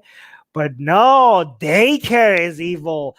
Daycare is what we. Oh my God. Yes, daycare is bad. Okay, the fact that you don't get to spend more time with your children is bad, but it's by far better than what our ancestors have to deal with. Okay. Bother with the burden of serving God, and Oh yeah, okay, yeah. You know what? Hey, yeah. You know what would happen? You know what will what you get to do? Okay, so okay. Here's the thing. You know what the problem with daycare is that you have to do something else instead of spending quality time with your children. Okay. Do you know how you could increase spending quality time with your children? You know how you could increase the time that you're spending time with your children and spending quality time with them and enjoying every minute with them? Do you guys know? Do you know one method, one way of doing that? Do you have any idea? Any guesses? Come on, you guys know what I'm about to say. So he's like, daycare is so bad, and you have to put them there instead of like you have to go to work and can't spend time with your children. First of all, people that put their children in daycare, it's not because they find it so hard to parent. It's because they have to provide for them and they have to be at work.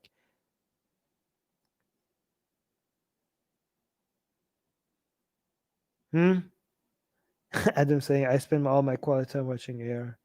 By staying away from Islam, yes. By look at the screen. By not going to the Hajj. Look at all these idiots circling around this thing, this ancient building. They're like, we're doing a good thing.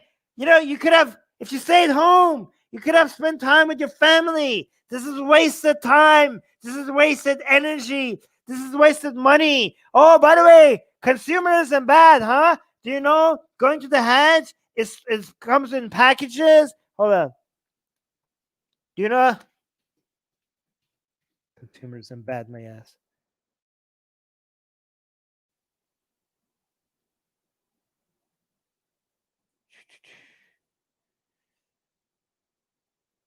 Okay, that's.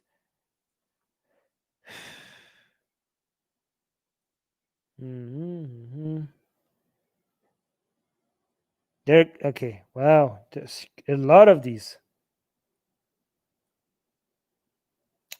Oh yeah, there's one from Yakin. Yeah, Yasin Hajj. Hold on, look at this.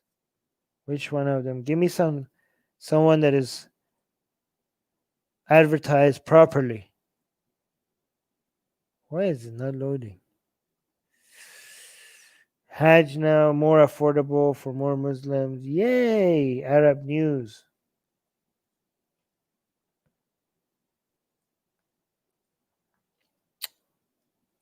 Hajj tour. Oh, there we go. This is a good one. I found a really good one, but it wasn't loading. Oh, this one is for India. Hajj packages from UK. How much are these? I want to buy one. Wow, this is actually expensive. Hajj package. Oh, this is Umrah Easter package. What? That's kind of expensive. I didn't know you have to pay that much. How did 1,500 pounds? 1,500 pounds for a Hajj package? Hajj package. I like the sound of that. Hajj package. I don't know why it's not loading. I think it's because I'm streaming. There's like beautiful imagery here selling this to you. There's a 3-week one. There's a 2-week one. Okay. But there's a lot of tourist website. This is finally, there's a good bit here. This one is, so this is for the people in the UK to buy one. This is for the people in India to buy one. Oh, you have to pick the state that you're in first. There's Hajj package. Why is the one that is selling Hajj packages to India look a lot better done than the one that is selling Hajj packages to people in UK? Actually, maybe if this finally loads one day, if it's gonna look better. It's just not loading. All right, but $1,500 Hajj package. Ooh, what is this? There's a lot of packages here.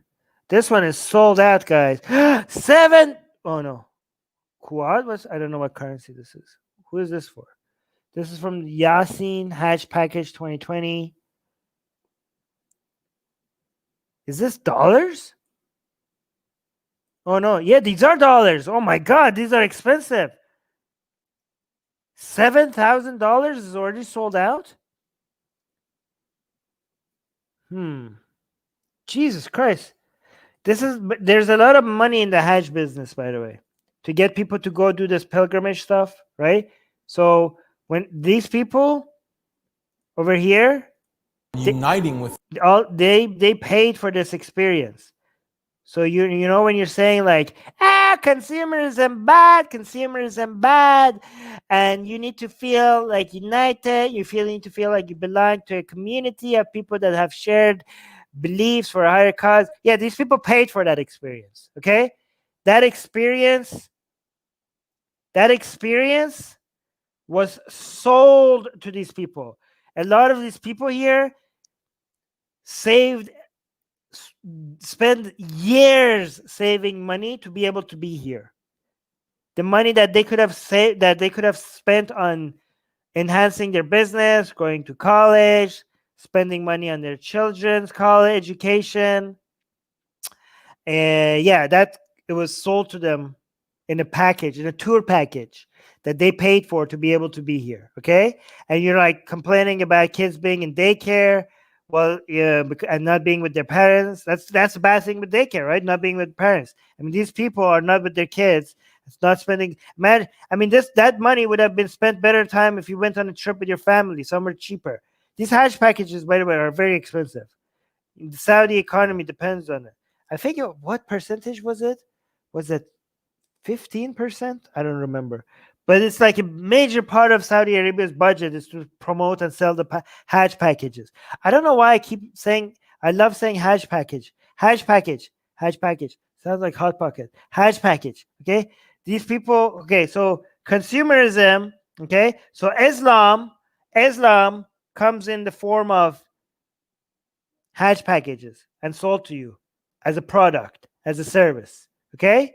So that whole experience that you say, like, not everything about consumption and goods and services. What about this feeling that you get being part of an ummah, part of a community, that you're united in your shared goals and feelings for a higher cause? Yeah, that's sold to you. That is sold to you in a Hajj package that you have to pay for. All those feelings in a consumer market. Okay? Imagine the hypocrisy here.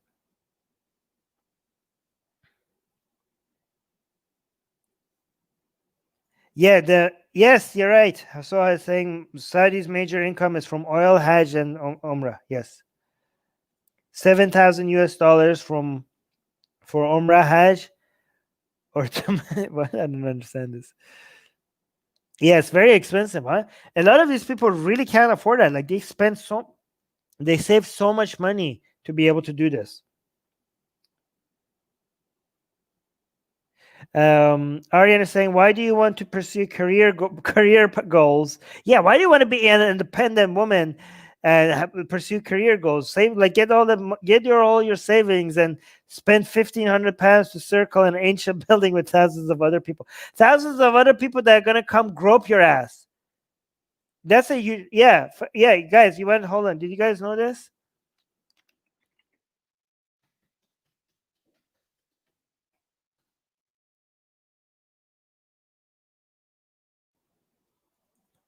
No, how do you spell groping?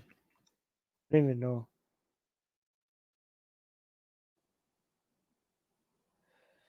Yeah, a lot of women are coming forward.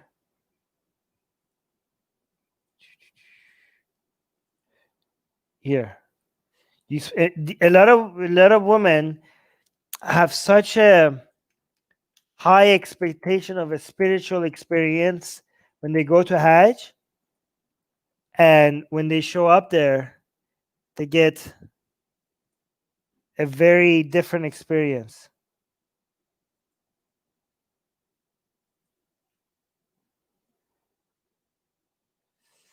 Yeah, they get sexually abused like this,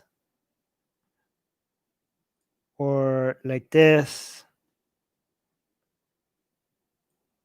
or people share their experience of being groped at the hedge on Reddit. There's a lot of examples like this, right?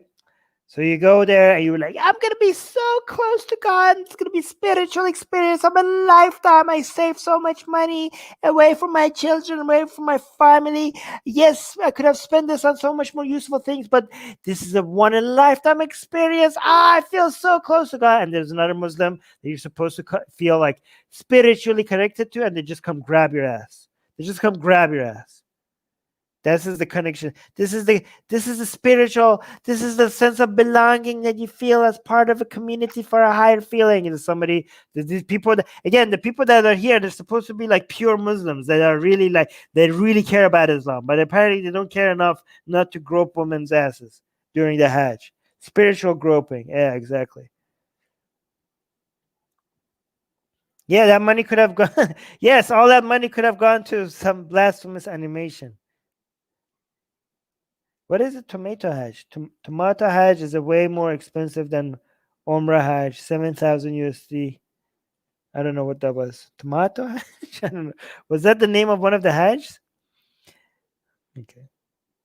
Of serving God and uniting with the community of the faithful. When you just unite with the community of the faithful. Just make sure you watch your ass, okay? Off while you pursue your personal career ambitions. Why bother with the burden of serving God and uniting with the community of the faithful when you can wallow in the faux feel-good mixed spirituality offered by flashy motivational speakers whose cloying adjurations are broadcast directly via social media to the... I mean, you're doing that right now. You're doing that right now with a flashy video with some heavy editing.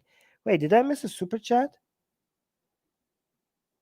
With some really good editing and some flashy videos, and you're doing wait, you're speaking right now. I mean, I'd rather get my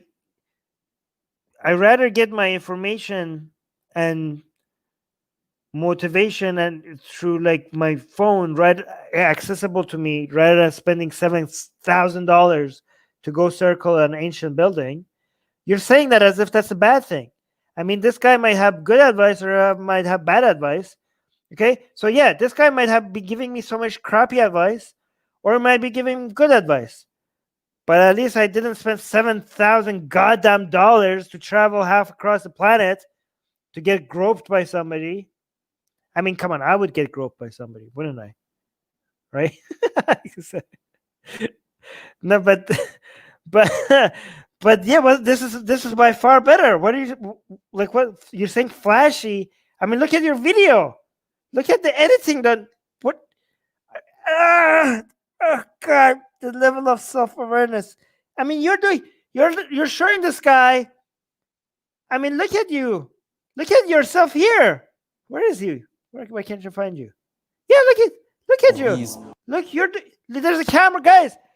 There's a camera right here, right off the screen, and it's showing you. And this is this guy over here. Yeah, that's this guy now here. You're describing yourself. Oh, God damn it.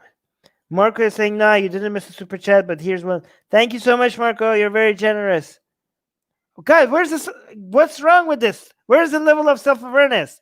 Yeah, this is, again, even if this guy has crappy ideas, at least I didn't spend half my earnings, half my savings to go watch him and then get disappointed because I'm not getting the spiritual experience that I thought I would.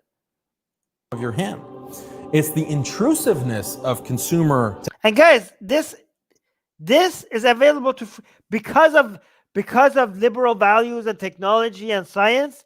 This advice is now available to you at your fingertips for free on YouTube. And you could decide whether it's good advice or bad advice. But you didn't lose any money. You didn't lose the information that is available to you. Was like has even the people that could read back then, first of all, they didn't have the same access to information as you do.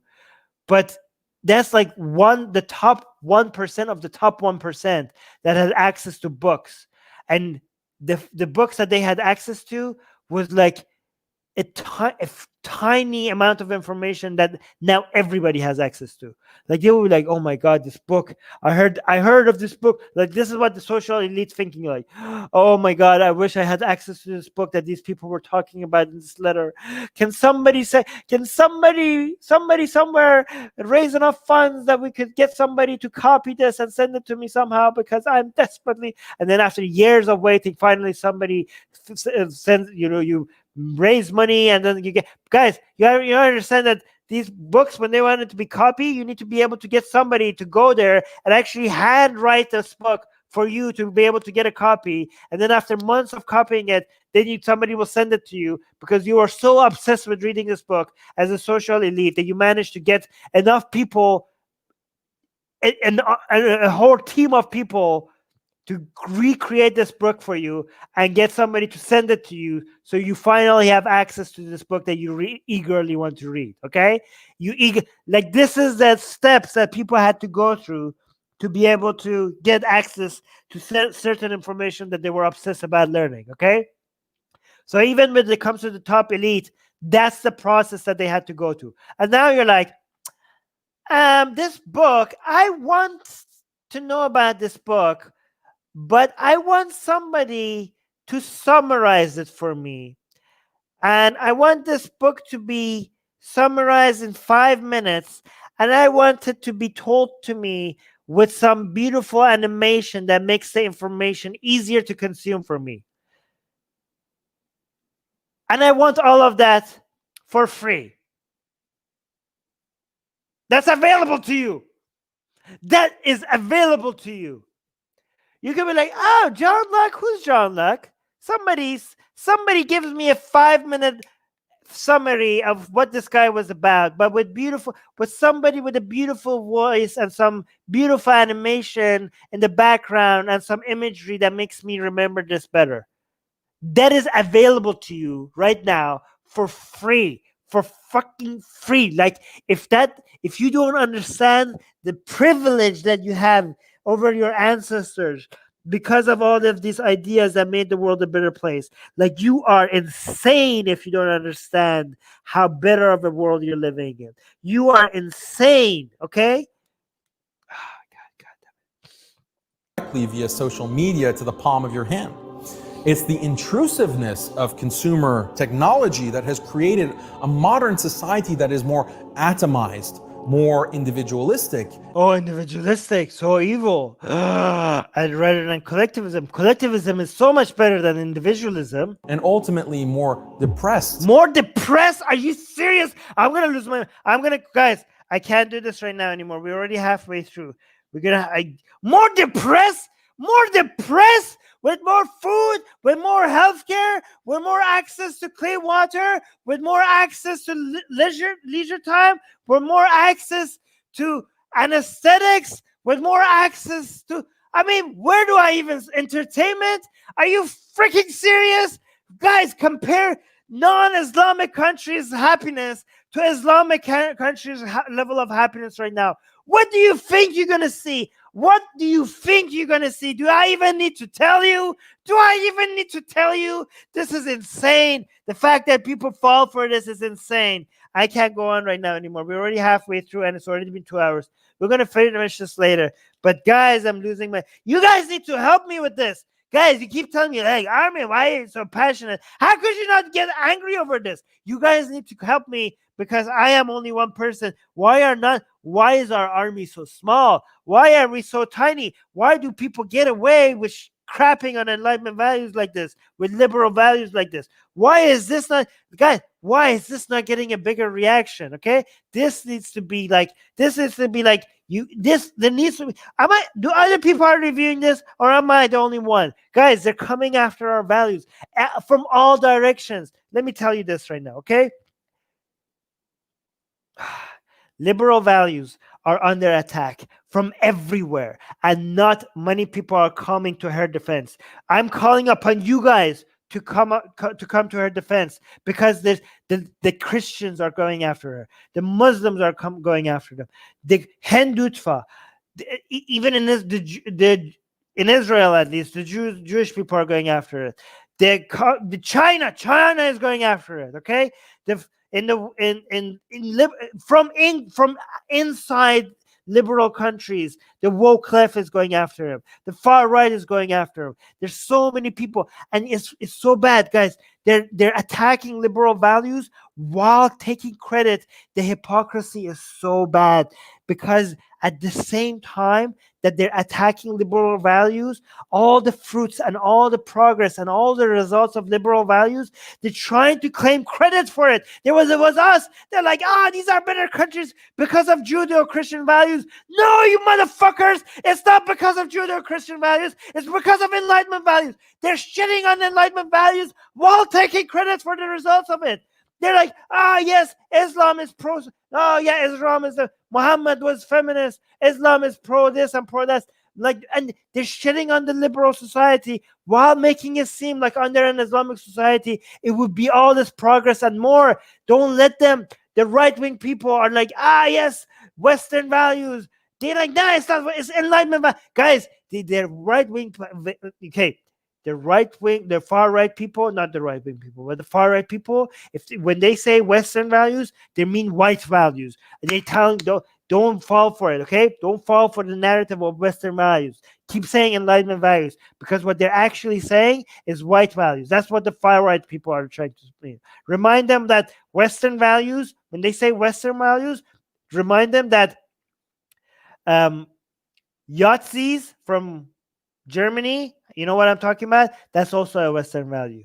Remind them that communism also came from Germany. That's also a Western value. All this critical theory stuff, that's also a Western value. So Western value doesn't mean good values. It's Enlightenment values that we defend. It's not Western value that we defend. Enlightenment values work everywhere, not just the West. They work in Japan. They work in South Korea. Just compare South Korea to North Korea. That shows you how great Enlightenment values are. Just compare Hong Kong to China. Okay, that shows you how Enlightenment values work. Okay, they're going after them. They're going after Enlightenment values. They're going after them in India. Hindutva is going after secularism. Hindutva is going after free speech. They're attacking these ideas everywhere on the planet. They're right-wing Orthodox Jewish people. They're going after secular values in Israel. Everywhere on this planet. Guys, there's more of us. We're growing, but we're not defending these values. We are growing in numbers, but Enlightenment values are being attacked everywhere on this planet, and not many of us are defending them. You're just watching these videos and like, oh yeah, this is right. But you need to take action, guys. When it comes to all of these other ideas, look, when Hindutva is attacked, when Islam is attacked, when wokeism is attacked, when far-right ideas is attacked, Islam, Christianity, Judaism, when they are attacked, there's an army of people out there ready to defend them. But when it comes to the best ideas on this planet that have made the most number of people happy and have removed so much misery on this planet, when they are attacked, where are the people that are guarding it? Where are the people who are defending it? It should be easier for us to defend it, because we have so much to show for. We have so much to show for, and we're not defending these ideas. Where are you guys? You guys need to arm yourself with enough information to be able to defend these ideas every time they're attacked, okay? Because these ideas are not, they're not gifted to you by nature. They're not like, oh yes, my natural rights, my freedom of speech is obviously everybody. Oh yeah, these are my natural. No, they're not. There's nothing natural about them. These ideas were fought for and bled for. People have lost their freedom, their lives for this. Okay, these ideas were gifted to you by people who struggled, by people who gave up so much for you to be able to enjoy these rights and these freedoms. And you just act like, these are not my natural rights. There's nothing natural about them. They're made. These ideas were created by other human beings, and they were created for good reasons, and you're taking advantage of it without defending them, without standing guard from people that are trying to take it away from this planet. Guys, it's so easy to take these ideas away. It takes hundreds of years to fight for these ideas, but as soon as you're scared, as soon as you're afraid, as soon as you're angry, people come and they scare you, and they manage to get these ideas away. They take it away from you, and once they take it away, they act like it's temporary, but it's going to be permanent, because your rights being taken away means other people have power over you, and when other people have power over you, they're not going to give it up. So you need to fight for these rights. Nobody's gonna give it. Nobody's like, hey, hey, those rights that I gave up, can I have them back, please? They're not gonna give it back to you. You have to fight for them for another 100 years. If you lose these rights, if you lose these values, it's gonna take more than another decade, another 100 years to get them back. So guarding them is easier than fighting back for them. Okay, so guard them so you don't have to fight for regaining them.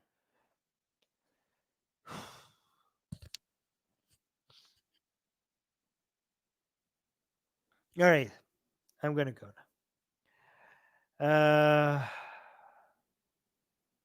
No, I'm talking about, when I say defend, I'm not talking about physically defending them. I'm talking about like promote these ideas, stand for them, defend them, argue for them. I'm not talking about like arming people or anything like that. Okay, yeah, I'm gonna check that link after the live stream is over. But thank you. So saying people are getting arrested more than before, even for the smallest things like taking pictures in the pyramid. Check my next comment or the link. Okay, I will send it to me on Facebook because I can't click on it here. All right, I'm gonna go. It's been over 2 hours and I'm tired. Oh, you're with me? Thank you, guys. You guys are, yes, guys. Guys, it's really lonely here. Okay, it's really lonely. I'm telling you, when you are not, when you're fighting Enlightenment values, for Enlightenment values, a lot of people get on your bandwagon because they think you're anti certain ideas that they hate, but then they discover that you're also against their anti-liberal values and they abandon you. Okay, and then you end up being so alone because everybody keeps realizing that, oh, all of a sudden you get so much support because Hindutva, like, I like your anti-Islam bashing, and then they realize you're also anti-Hindutva, right? And then like a lot of right-wing anti-Muslim people start following you, and then they realize that you actually defend the rights of Christians and Muslims. You know, you're not anti people, you're anti bad ideas, right? And then they abandon you, right?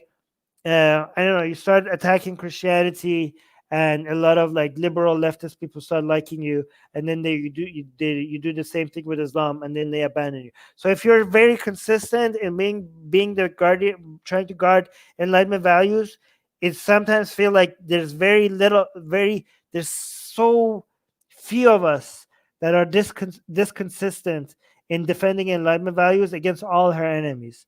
There's not that many, so that's why I'm really glad that I have you guys here. Okay, I really, I know I crap on your bad ideas a lot because, let's be fair, you have a lot of crap ideas in the live chat, but be patient with me when I call you out, okay? Because I am grateful that you're here, okay? No matter how many times I highlight you and I laugh at you and mock you for the crappy ideas that you have. This is just me, okay? I do that, okay? Even if you donated financially, if I see you have a bad take, I'm gonna call you out, okay? But even I do all that. I do that a lot, okay? That's why it's very lonely here, because some people give up on me easily after I do that to them. But I just want to say I appreciate you guys, given how many people keep abandoning us. I'm really glad that you guys are here, okay? I'm really glad that you guys are here. It's really, really, really, really lonely sometimes, okay? So thank you. Oh, thank you, Varum. A $5 super sticker. It says keep it up. It's a pair that is working out.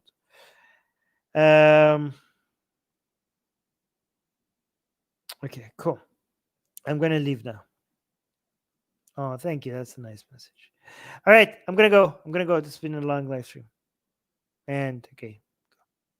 I love you too. Okay, today I'm not gonna yell at you because we're being very lovey-dovey. Okay, I'm just gonna be like, guys, if you're not subscribed, then all this lovey-dovey message doesn't apply to you. It doesn't apply to you because you're not subscribed. Join us. You see how much we need you. Just join it. Join our army because we are going to war. We're going to war. If you want to make the world a better place, join our army.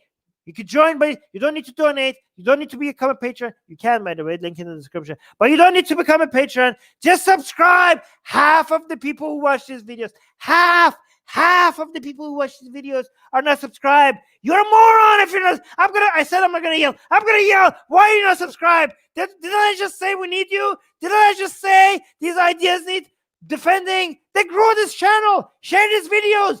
Go share. Do it. Do it now.